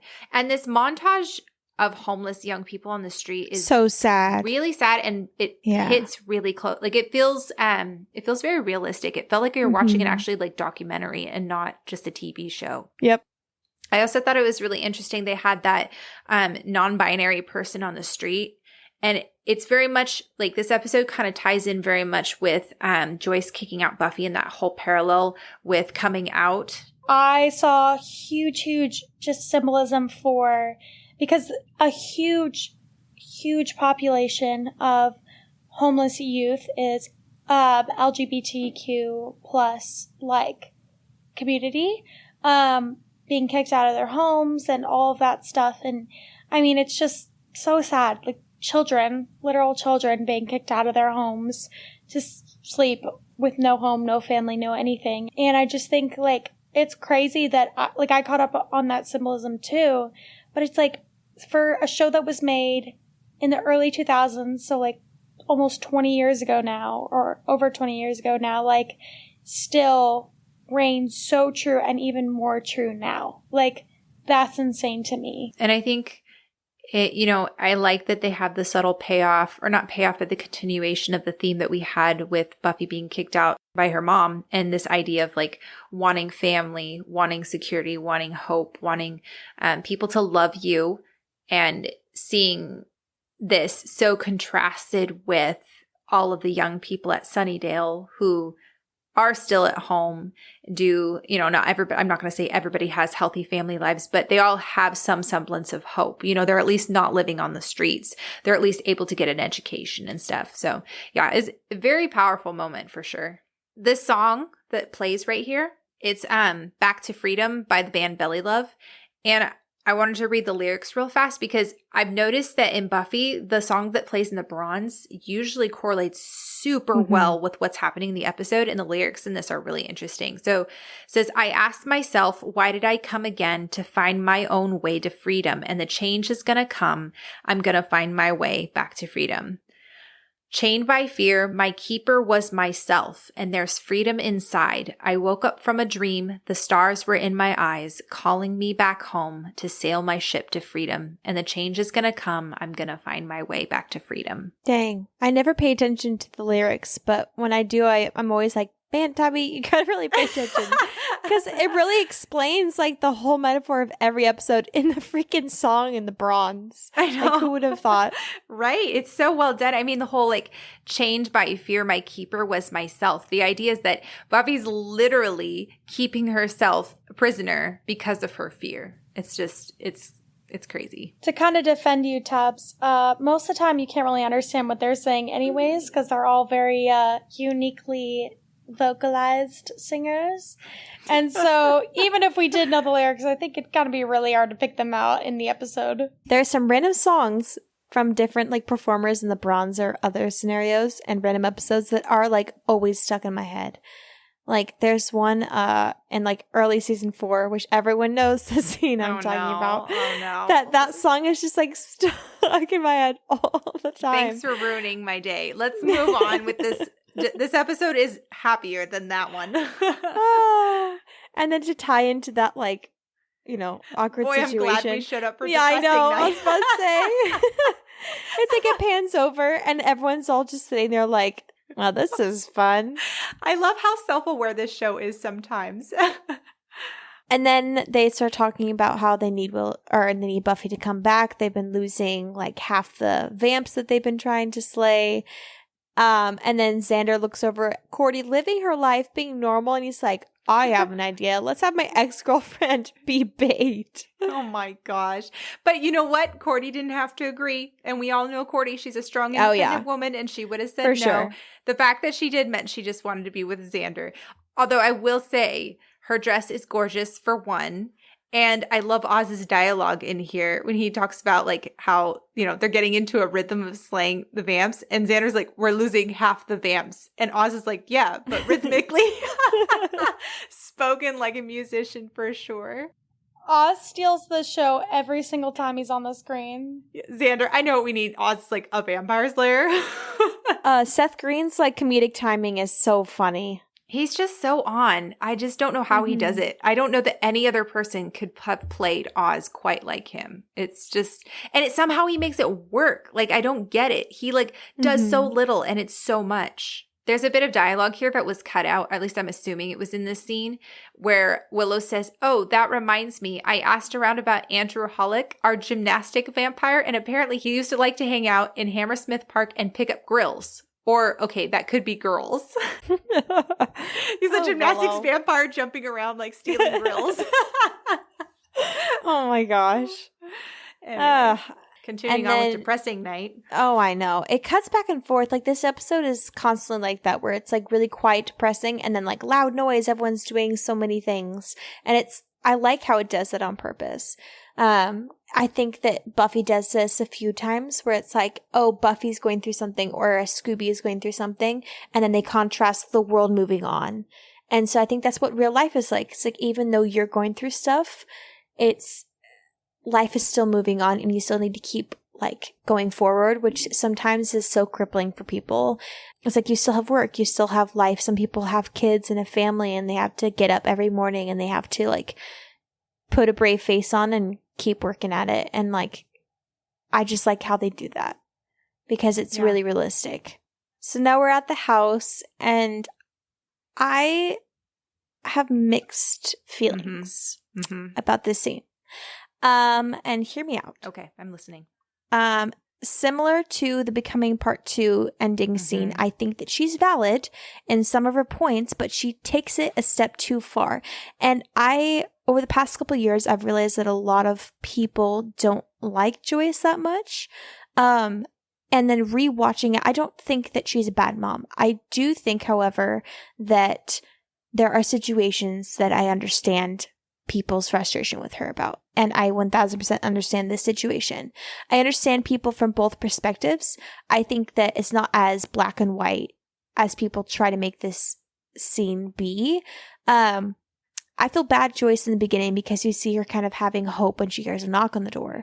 She goes, and this kind of mirrors the end of the episode where this one is a lot more hopeful. And the second one is a lot more like, it can't be her. I've been here before. And so seeing her kind of be like, oh, what if it's Buffy? And she opens it and it's Giles. And they have this whole conversation. He's like trying to reassure her and be like, you know what, Joyce, it's not your fault. You mustn't blame yourself, which I think it is kind of her fault. Unpopular opinion, of why she left. You literally told her she couldn't come back.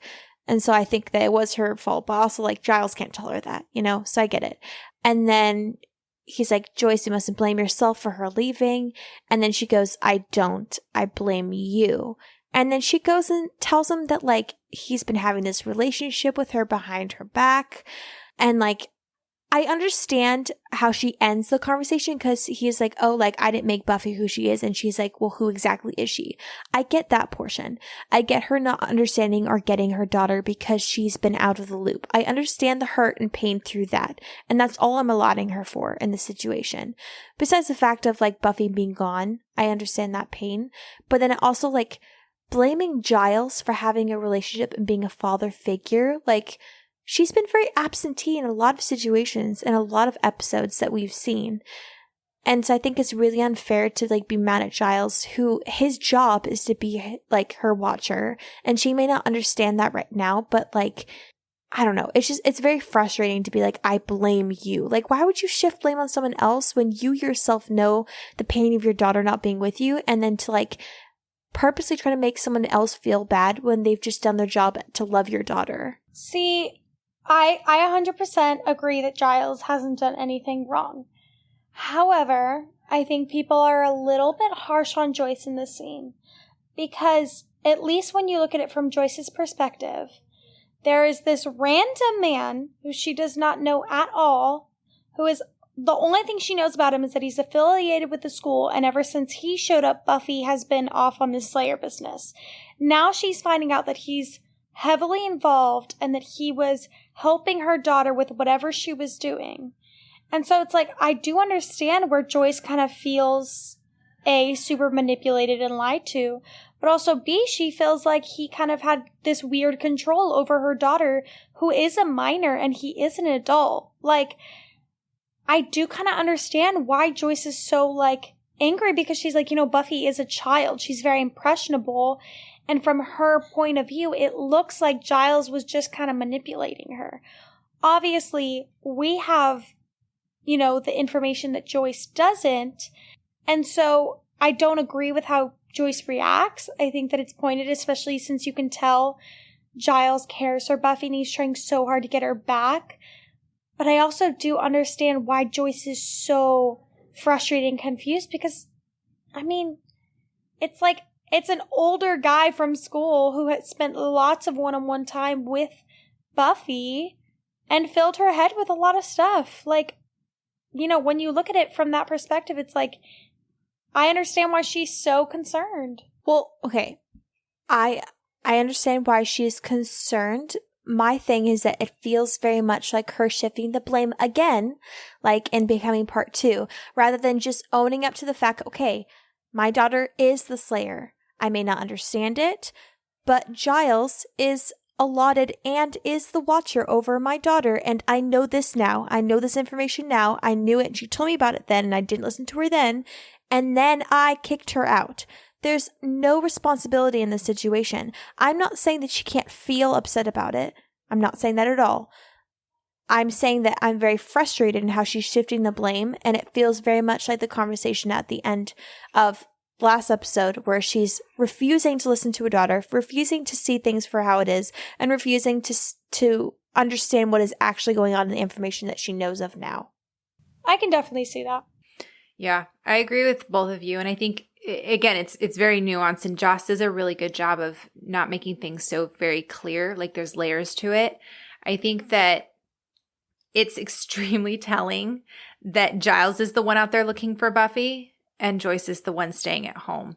I think Joyce is feeling paralyzed by fear as well and by guilt. I think Joyce is not going anywhere. I think it's supposed to symbolize she's kind of doing what Buffy's doing and that she's kind of marinating in her own personal hell at home. You see her like fixing things, doing like the bills or whatever. Like she's miserable. She's not happy. And I think Joyce 100% recognizes that what she did with Buffy was wrong earlier on. I mean, like she gets really close to saying it. She says, you know, the last time we talked, we fought, but she doesn't say like, I was wrong. I kicked her out. Like, that's what we needed to hear. Mm-hmm. And Giles saying like, hey, don't blame yourself is really, really gracious of him. Obviously, he doesn't know the ins and outs of what happened probably.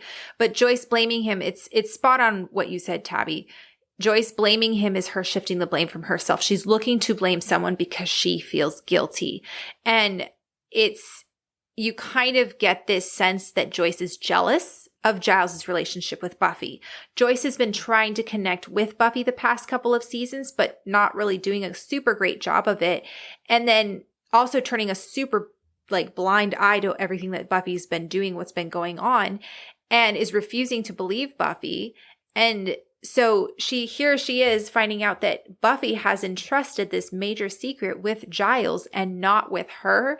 And so she's feeling all this mixture of guilt, but also jealousy. And on top of all of that, here's the thing, like, it's just not right of Joyce to put that on Giles that like, hey, you should have told me that you had this relationship with my daughter, because there many, many, many times it's been established that Buffy did not want to tell her mom, and that Buffy was the person that it was her decision to make to tell her mom. And Giles knew that, and Giles respected that. Giles knew that it was not his place to go tell Joyce, it was Buffy's, and he let her take the lead on that. So for Joyce to look at Giles and say, this is your fault, that puts him in an incredibly unfair position, because Giles, that was not a position he was ever supposed to be in. You know, it's frustrating because it makes me feel like Joyce is not fully like believing Buffy. It makes me feel like she's not listening to her. And it makes me nervous for when Buffy comes back. Yep.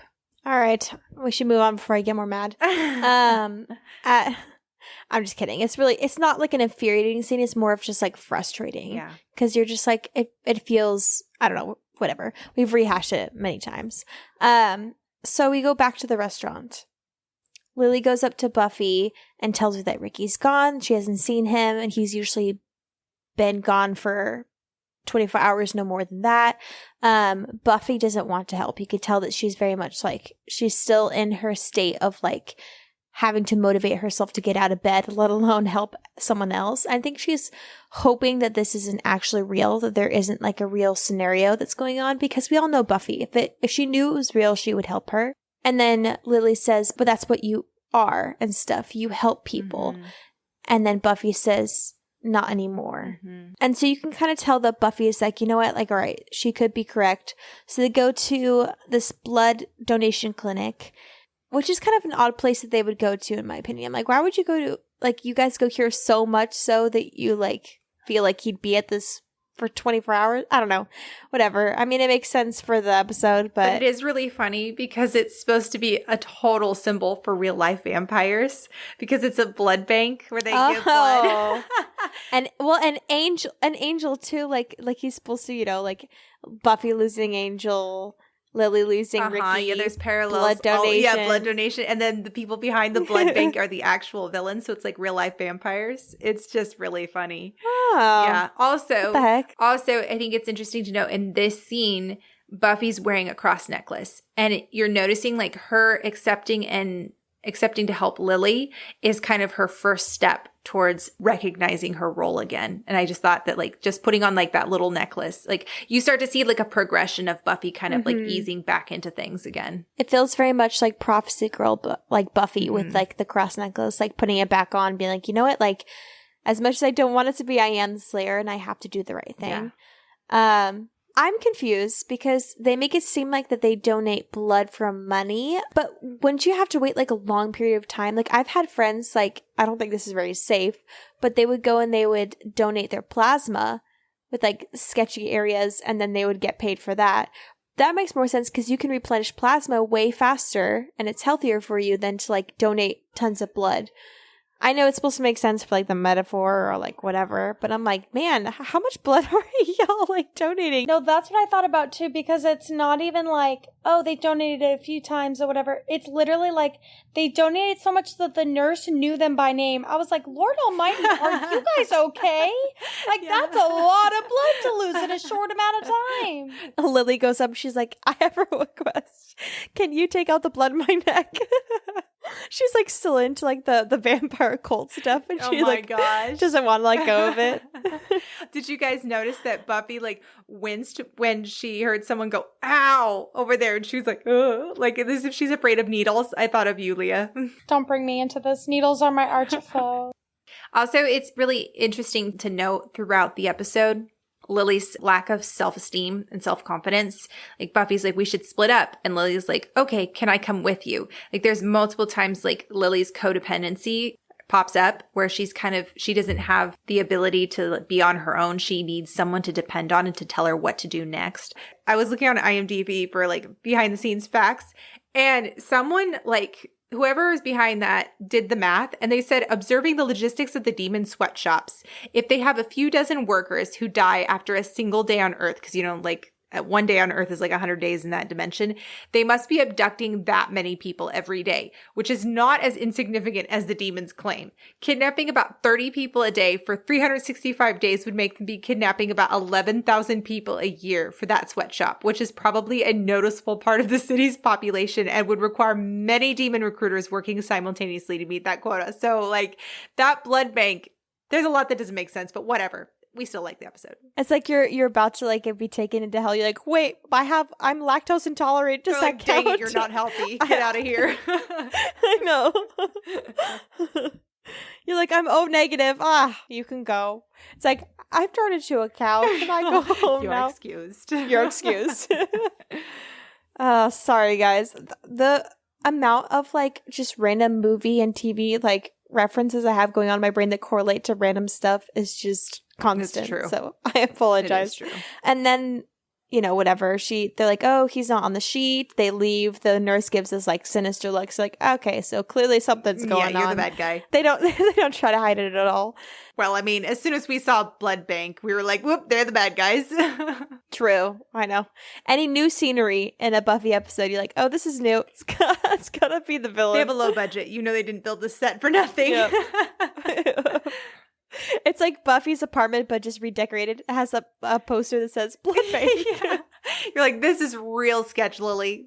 Go the other way, man. And then afterwards, Buffy kind of separates from Lily to kind of search the streets. Then she finds Ricky dead, sad face. I didn't even notice the whole like. What? She finds Ricky dead, sad face. Like a whole dead person. It's like, oh, sad face. Okay, moving on. Well, I think it's sad because he drank the drain cleaner. Say that 10 times fast. Drank the drain cleaner. Woo. Which is really sad because it shows that he's intentionally trying to kill himself. That's how much despair he is. And I think they're trying to show, like, this may be really dark, they're trying to show like Buffy's headed down that path. She's not to that extreme at this point, but like if she keeps going the way that she goes, like you get to that point where you're so in despair. I also kind of view it that like when you're going through stuff that's like really hard, or as Anne with an E would say, the depths of despair, which is very fitting for this episode called Anne. But when you're going through a lot of stuff, you can reject a lot of parts to yourself because you just are so exhausted. Whereas I feel like this episode is trying to tell you being yourself and knowing your strengths and your weaknesses will help you. And so if you deny that, it's not going to help you in life. Like everyone has their own specific strengths. And if you're just going to go on through life rejecting that and like allowing yourself to like remain in a dark place, nothing is going to happen. Like everything's going to get a lot harder for you. Yeah. And this scene is really sad, even though I don't think Lily handled it horribly.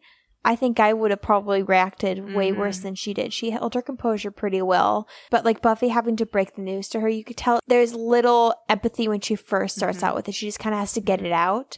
And then you see after a while, she's like, it starts to sink back in. She's like, oh, you know what? Like me as Buffy, this hurts me as well. Like this has got to suck. And I think it also like she has to kind of be very callous at first because then she'd have to face what she's going through as well. Yeah, I just take this whole scene. Obviously, I don't think Buffy's handling it well, but I think that's because Buffy's talking to Lily as she would talk to herself.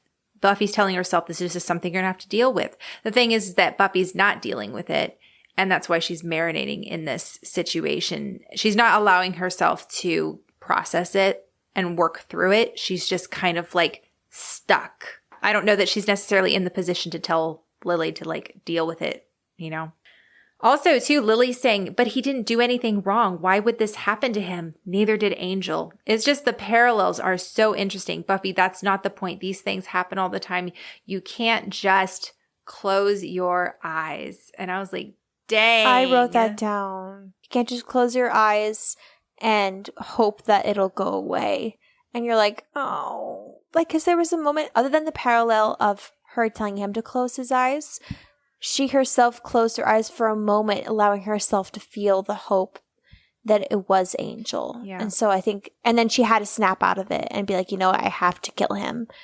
Well, and she's also dreaming every night about this because she's hoping it will go away. She's hoping it's just a dream. And I think like what she says after this is unfortunate based off of what Buffy has been going through. Because she's like, is this because of you? You know about all these monsters and stuff. You could have brought it with you. And this kind of reminds me of I Will Always, not that one. I always get that mixed up. I Only Have Eyes for You. Yes. I keep wanting to say, the other title of the other episode. Because that's kind of the whole theme of the episode where Buffy kind of puts the blame on herself. And it's just unfortunate that like that kind of triggers it. But I feel for both of them. I think they both didn't handle it perfectly, but I do think that Lily handled it like way better than what I would have handled it in the moment. And I also noticed a lot of parallels in this episode with the parallels of Angel in Manhattan and Becoming Part 1. She says, I didn't ask for you to come to me with your problems. I just wanted to be left alone, which is the same thing Angel says to Whistler when he's despairing in Manhattan in the past. And I just love anytime there's parallels between Angel and Buffy. I just think it's really interesting. Also, too, the idea, like, as we will learn it later on, like Ricky being trapped in a hell dimension, Angel, being sent to a hell dimension as well. It's just, it's really interesting. Yep. And then we go back to the streets. My whole notes are like streets, apartment, streets, Sunnydale, yeah. Streets, apartment. Blood bank. Blood donation bank. Yeah. Hell. Usual Buffy episode stuff. Hell. Hell in the kitchen. So we're back to the streets. Lily this time runs into Ken. He does the whole spiel of manipulation. Hope is a real thing. Yeah, well, he says that, and then he's like, oh, Ricky, are you Lily? So he's like using that information to kind of toy with her. And this makes sense because it's like, okay, we know that she's a follower. She's been in cults before, so yada, yada, yada. That's really sad. She ends up following him. And then they back to the blood donation bank.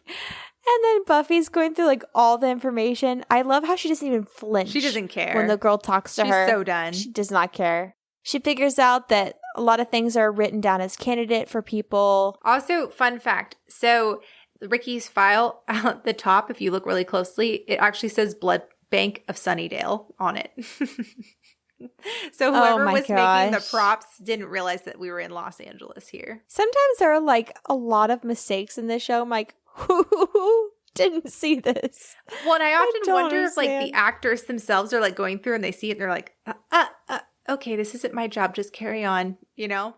Yeah, it just doesn't say anything. Yeah. Joss is like, this is why I want to fire you.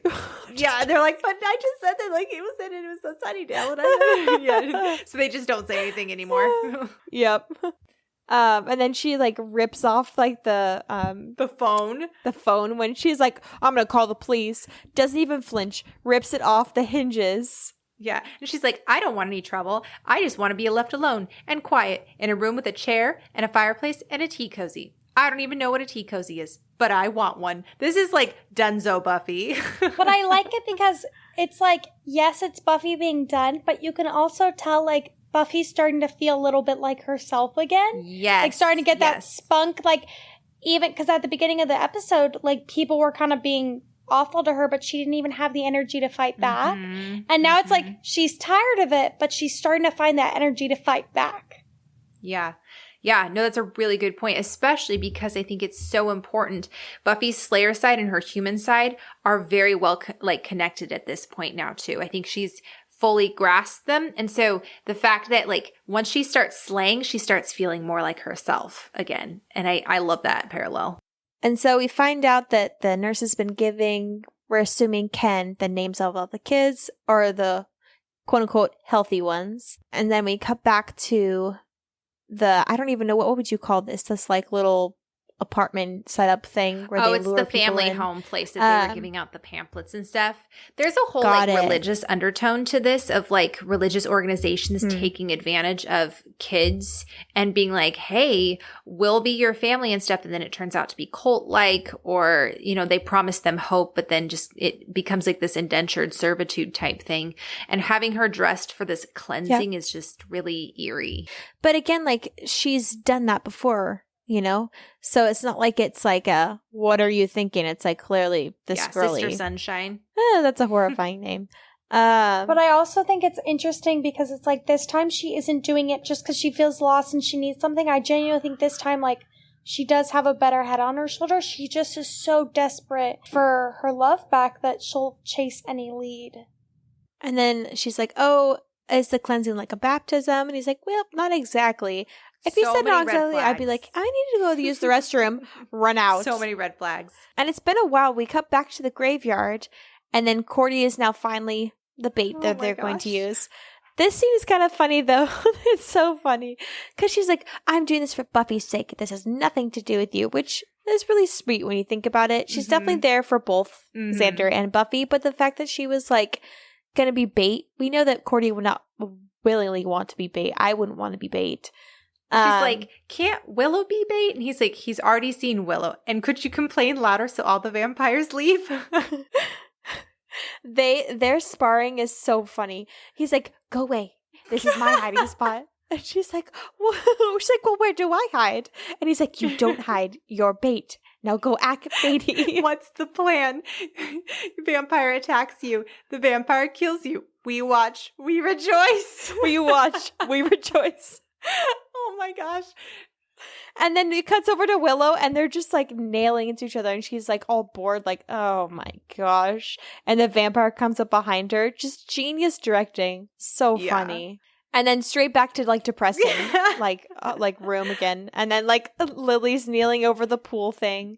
And then Buffy's like doing her funny undercover. She's like, hey, what's with all this sin? I'm dirty and bad and the sex and the envy and the loud music us kids listen to nowadays. And they're not even flinching. They're just staring at her. I love how they just like slowly close the door.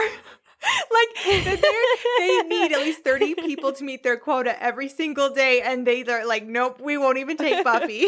I know. I'm like, aren't you guys going to use anyone? Like, I'm confused why you wouldn't want this chatterbox. Yeah. She's like, I suck at undercover. Where's Ken? And I was like, remember Gage. Justice for Gage. Oh. Gage. Oh, that makes me sad. The only good part of that episode. And then this scene kind of reminds me of like Captain America, where like he's like ripping off like his face, like a gross like face underneath. I think it's really interesting how it's like he takes off his fake face to reveal his true form, which is the demon. And it's like it's very much a metaphor for like wolf in sheep's clothing kind of thing. And then they fall into hell, and it's like this whole like slavery, like it kind of reminds me of like Indiana Jones 2, like the tomb one. The music is very Indiana Jones. It's seriously, I think, the most impressive set they've had yet. It's really, really fantastic. Yep. This is just so sad. Like, all these people having to work being, like, whipped and, like, beaten. And it's just a jarring concept. Like, living your whole life having zero hope. Like, watching people next to you die out. Like, and especially knowing that all these people are lonely. And then they, like, plotted against them knowing that they're lonely. And they could prey on them. It's just even more sad. And then we go back to the graveyard. They're still fighting. Cordy mentions the Inca mummy girl. Yeah, I heard about her. Who was snitching on Xander Willow. I like the fact that Cordy's fighting back. It's like, yes, Cordy, tell him off. Like, but it's also just like funny. Like Cordelia, we're starting to see more of Cordelia's like spunky, funny character, but not her being super mean. Like she's finding a really good groove of things. Yes, I agree. Also, the pacing of this episode somehow works. Like when we're talking about it, we're like, what is happening? But like when you're watching it, to switch back from like hell to them arguing over a vampire, it actually really works. And I don't know how Joss does it, but somehow like the tone of the episode doesn't feel like a roller coaster. It makes sense for where the story is going. I agree. The pacing feels very natural. Yep. Although, okay, props to Oz. Willow screams, and you see Oz booking it over there, and he beats both Cordelia and Willow, or Cordelia and Xander, even though they were closer. I was like, go Oz, man. Boyfriend of the year. And he's a tiny human, too. Yeah. He booked it over there. And then they fight. They kiss. Music swells. Typical Cordelia and Xander fashion. And then, naturally goes straight back to hell. And then it's really funny to break down this episode because like you guys are saying, like you're just like jumping back and you're like, all right, I was about to say the sperm bank. Tell me about the sperm bank. No, wrong show. We're still in high school here. Keep it PG, Debs. And they have this whole dialogue where he's like telling her that like he knew that they'd come, and Lily asks where they are. And then he's like, hell. And then Buffy says, this isn't hell. That like really spoke volumes. This is better to her than what she's been putting herself through the past couple of months. And what Ken says is really interesting. He says, isn't it what is hell but the total absence of hope? The substance, the tactile proof of despair. You're right, Lily. This is where you've been heading all your life. Just like Ricky. He forgot you. Took him a long time. He remembered your name years before he forgot his own. But in the end, like, what a sucky... Years after. Yeah, what a sucky thing to say to someone, though. I think for Buffy, like, she would prefer this literal hell to the one that she's been living in, only because she knows what to do in this situation. With a lot of mental and emotional blockage, like, sometimes it's like you have to literally convince yourself to eat, to, like, take a shower, or to do just the most mundane things. But for her, sometimes slaying is just so, like... It's a reaction for her, and she can figure that out. But it's like a lot of like emotional stuff. I've never killed my boyfriend before, so I don't really know what she's going through. But I'm like, so But like, every new obstacle that comes when it comes to emotional or like mental health, sometimes you just don't know what to do. Like it's so incredibly hard to get out of that. And so I think slaying for her is easier. Yeah. But it also is like, we cover this in the second season where it's like slaying is who she is. It's not just her job, it's a part of her. And so I think that denying that part of her ultimately hurts her more than it helps her, because it's like, it's who she is. It helps give her purpose and a drive and a passion. And I think that when she tries to ignore that, she ultimately finds herself kind of lost. Yeah. I think this moment in this episode is so good because it's touching on so many things. Like I see, like, so you work us until we're too old, then you spit us back out. And I kind of was thinking about the metaphor of the Slayer here too. You know, how this whole episode is a commentary on how young Buffy is and how she's too young to carry such a burden. Like they take great pains to mention Buffy as a child. Eventually, Buffy will die, most likely from slaying. And when she does, another Slayer will take over, and on and on and on it goes. And so it's like, Buffy's kind of like, what's the point of going on? Like, I'm just going to be replaced by someone else, you know? And I think also too, we need each other. Like we're watching the Scoobies struggle without Buffy. We're watching Buffy struggle without her friends too. Like there's a sense of like, you're lonely and it's easier to fall into despair when you don't have people around you as well. Also, Ken saying, see, Lily, you'll die of old age before anyone wonders where you went. Not that anyone will, but that's why we chose you. That's literally Lily's deepest insecurity because she doesn't have anyone. And I just feel so bad for her in this moment. I know. It's so sad. But like that's just master, not even manipulation at this point. Like at first it was before they were literally in hell.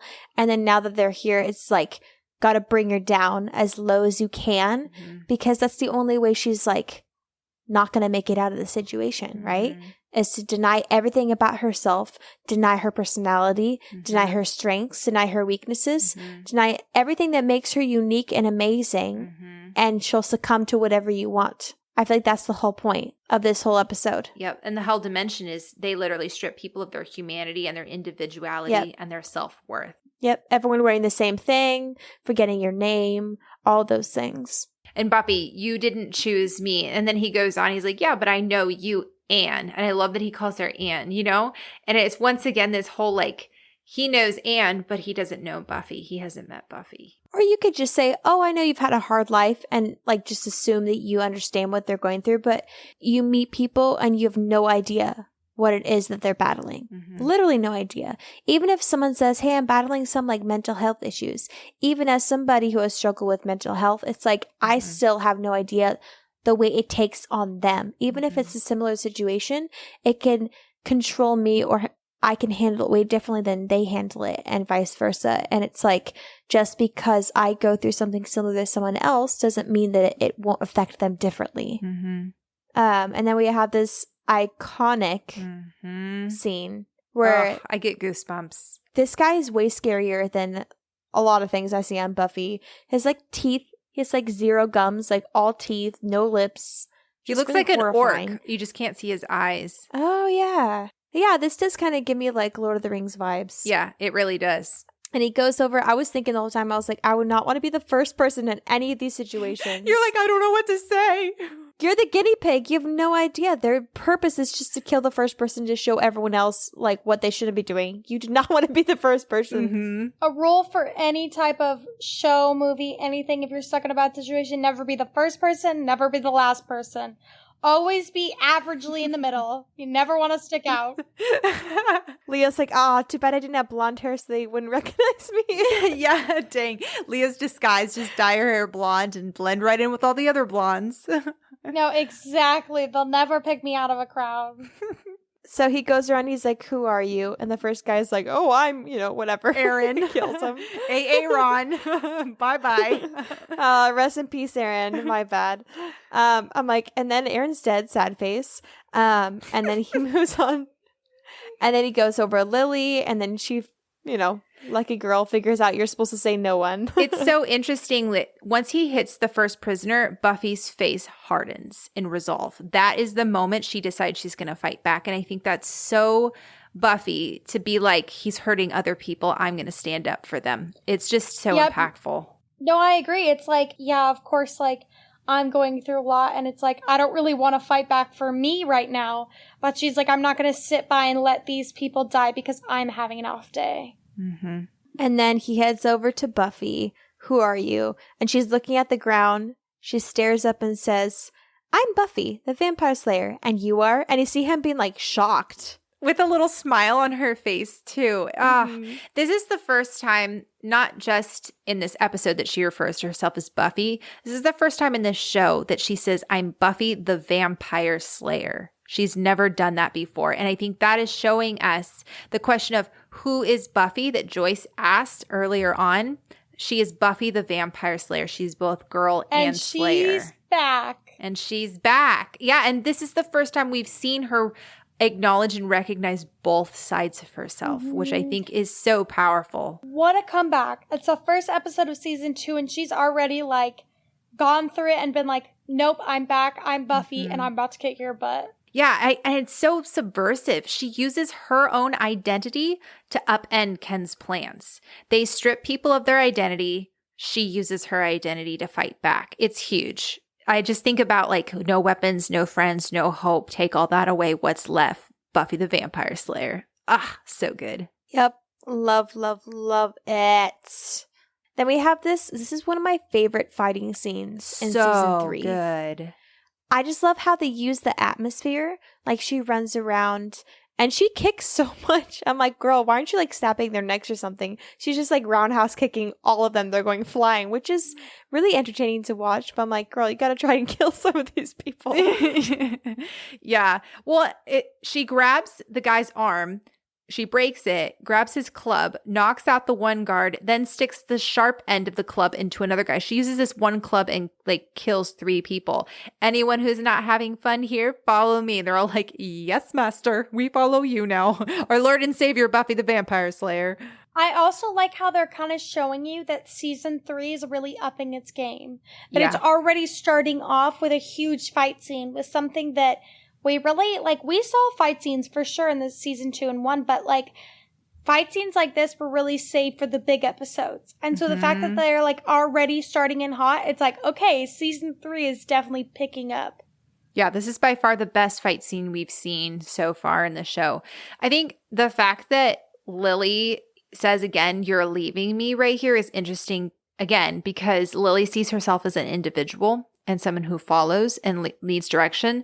And, like, do you guys remember what Buffy says to Lily right after that? She says, you can handle this because I say so. So Buffy is recognizing that Lily needs someone to tell her what to do. And so in that moment, Buffy's like, kind of like sharing her strength too. She's like, hey, I say so. I'm giving you the strength. I'm giving you the courage to go do that. And I think that's really cool. And we see later on that Anne takes that and kind of makes it her own. I like that Lily, in the midst of all the chaos, goes up to Buffy and is like, I'm sorry I said this was your fault before. And Buffy's like, you know what? Totally understand. It's okay. Like, just keep moving on. Dude, right? I think it's so sweet that Buffy's just like, I get it. It's all right. We're good. And it's just like, moving on. Yeah, but, like, Lily apologizing, I don't know that I've ever heard the Scoobies apologize to Buffy when they've been crappy. I don't know. I was like, can Lily join the Scooby gang? Because I feel like this girl has understood Buffy, empathized with her, and now, like, apologized for her crappy behavior in the past. And I feel like it just is beautiful. It was so well done, and it didn't need to happen, but it was so good. I agree. I think that it's, like, part of the fault of the Scoobies is that because they're around Buffy so much, they've become accustomed to her constant kindness and constant, like, bravery. Yeah. And so they don't think about the fact, like, oh, like, she's still human. I need to thank her. I need to, you know, apologize and stuff. Whereas Anne sees Buffy in a very human way. And so she realizes, like, oh, this is a human being who's going through something and I hurt them.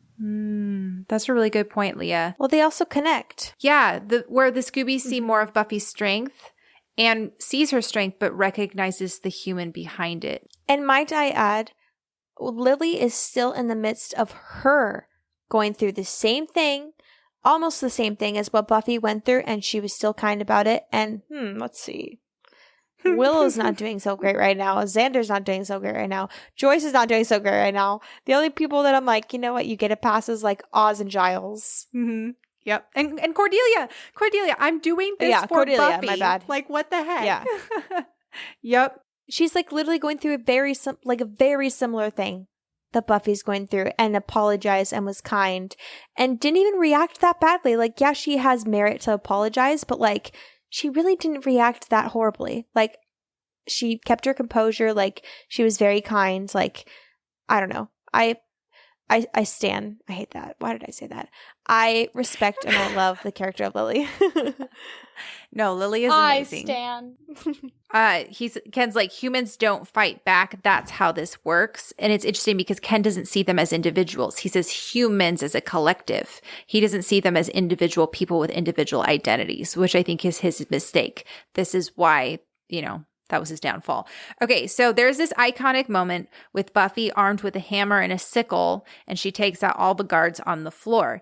So the hammer and sickle is a symbol. It's meant to represent a proletarian solidarity, which is based on Wikipedia. It's the social class for laborers. It's typically a communist symbol, as communism sees proletarian workers as oppressed under capitalism.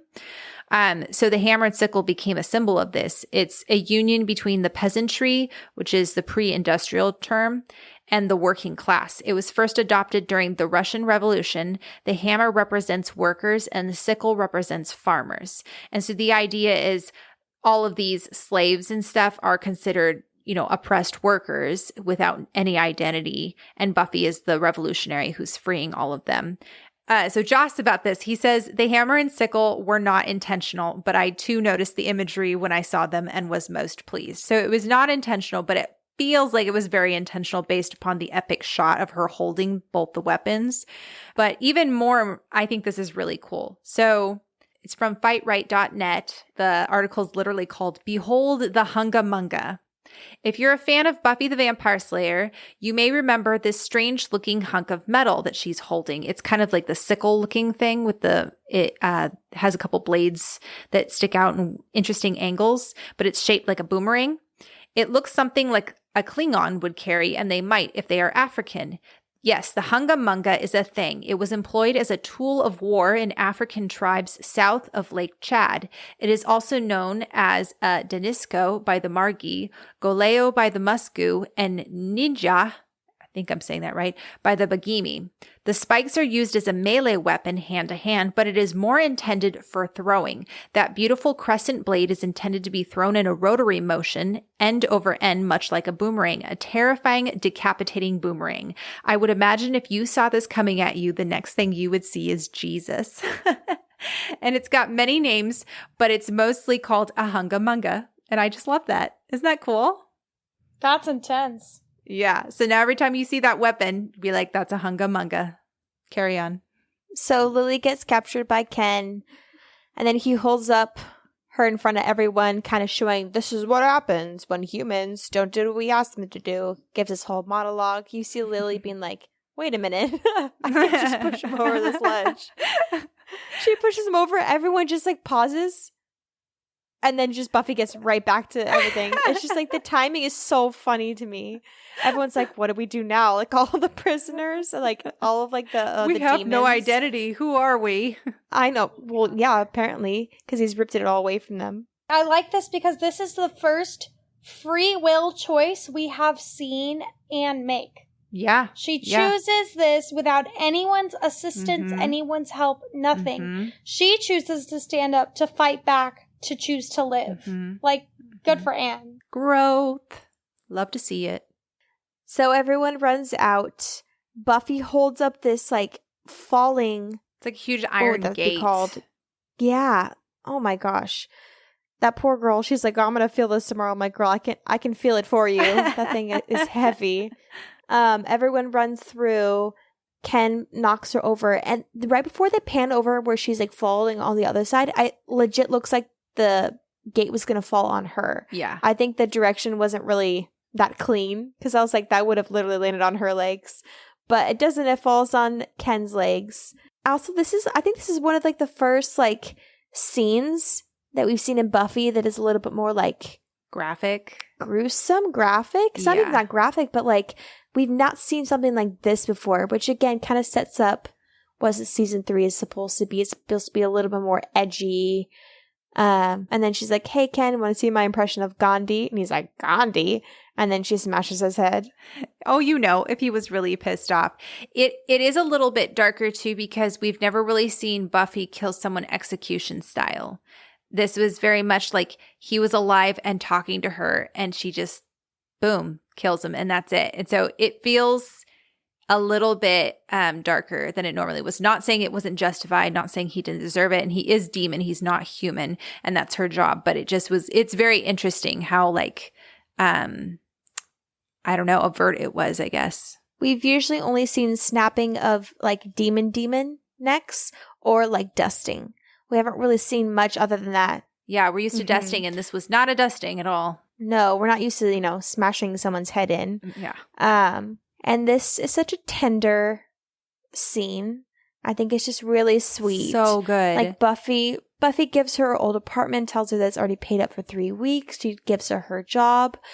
And then she's like, I'm not great at taking care of myself. And Buffy says, it gets easier. It takes practice.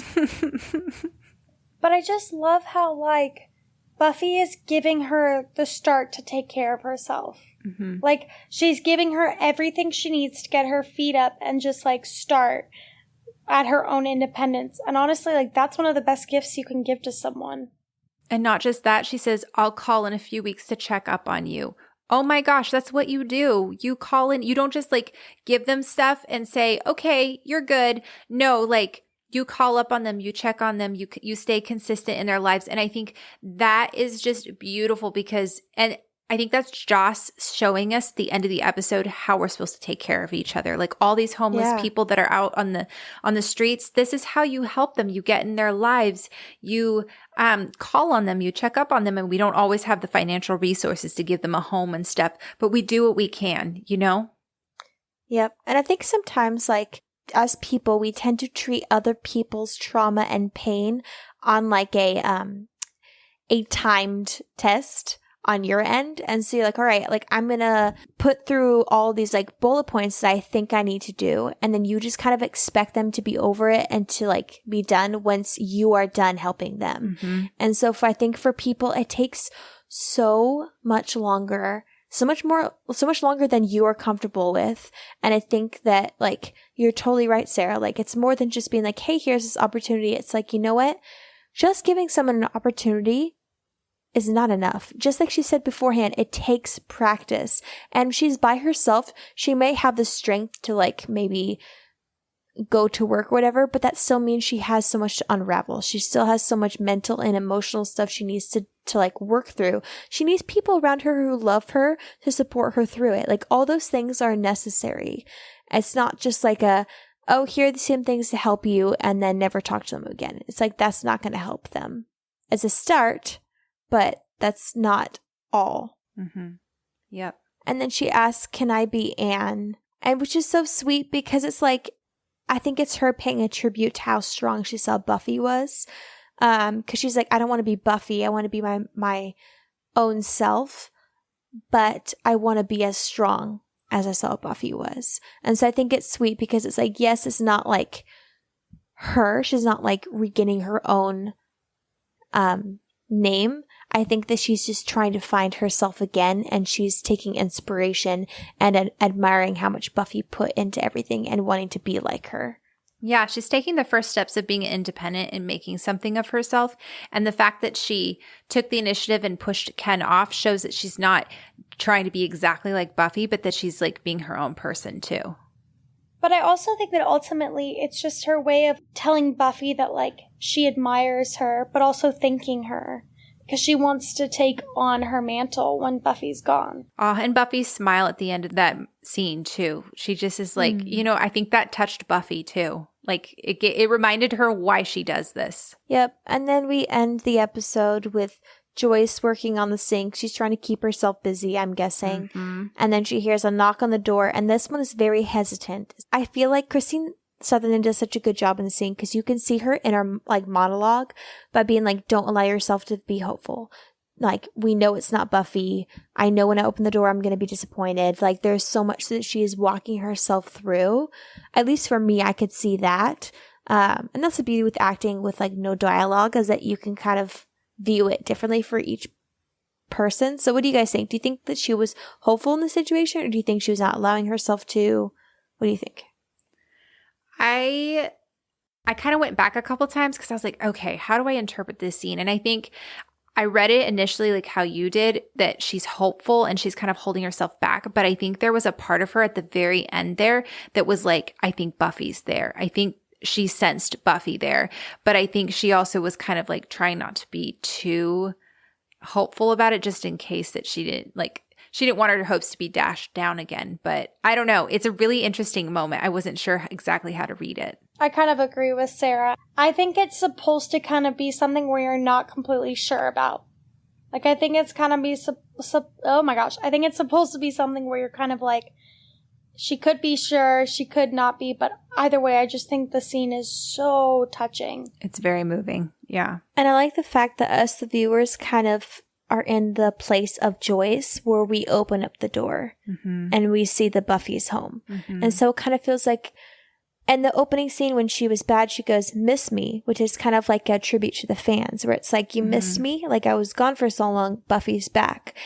And in this one, it's like, Buffy is back home. Like, we're all just kind of like, okay, Buffy's home. We feel like she's Buffy again. And it kind of gives me a similar situation than in the opening of season 2. And I think a lot of the openings of each season feel very much like something new. You have to kind of like retrain your brain to be like, you know what, like my life is moving on. And I've loved both the season 2 and season 3 openers. Yeah, I think it's incredibly moving, and it's very significant that Joyce is the one that initiates the hug. You know how Buffy stands there and is kind of like uncertain, and Joyce like opens the door, sees her, and then the look on her face is just relief and happiness that Buffy's back, but I think also this overwhelming sadness because she knows that she's hurt her. I think in that moment Joyce was able to kind of forgive herself a little bit, hopefully.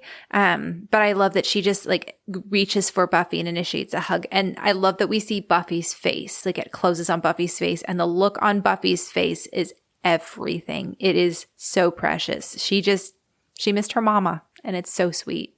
And I agree with you, Sarah. The fact that Joyce is the one who initiates it makes it even more sweet. I think we as the audience needed that as well. And I think, again, I don't think Joyce is a bad mother. I think that the writers kind of use her as a plot device for whatever they need for the episode.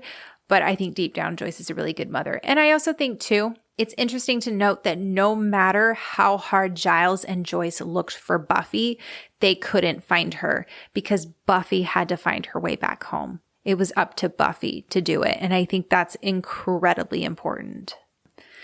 Well done, you guys. Our first episode of season 3 is done for the books. Oh, man, we have so much good stuff to talk about. Many more to come. Yeah, I feel like this is one of those seasons that I'm going to be like so excited for every single episode. I can't wait. Oh, this is so good. Hopefully you guys enjoyed this. Hopefully you loved it. We're so excited you're here for season 3.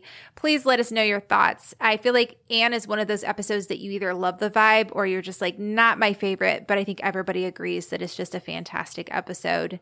You guys can find us on Instagram at Becoming Buffy Podcast. Find us on Tumblr. You can email us at becomingbuffypodcast@gmail.com. Let us know your thoughts, and we will see you next time.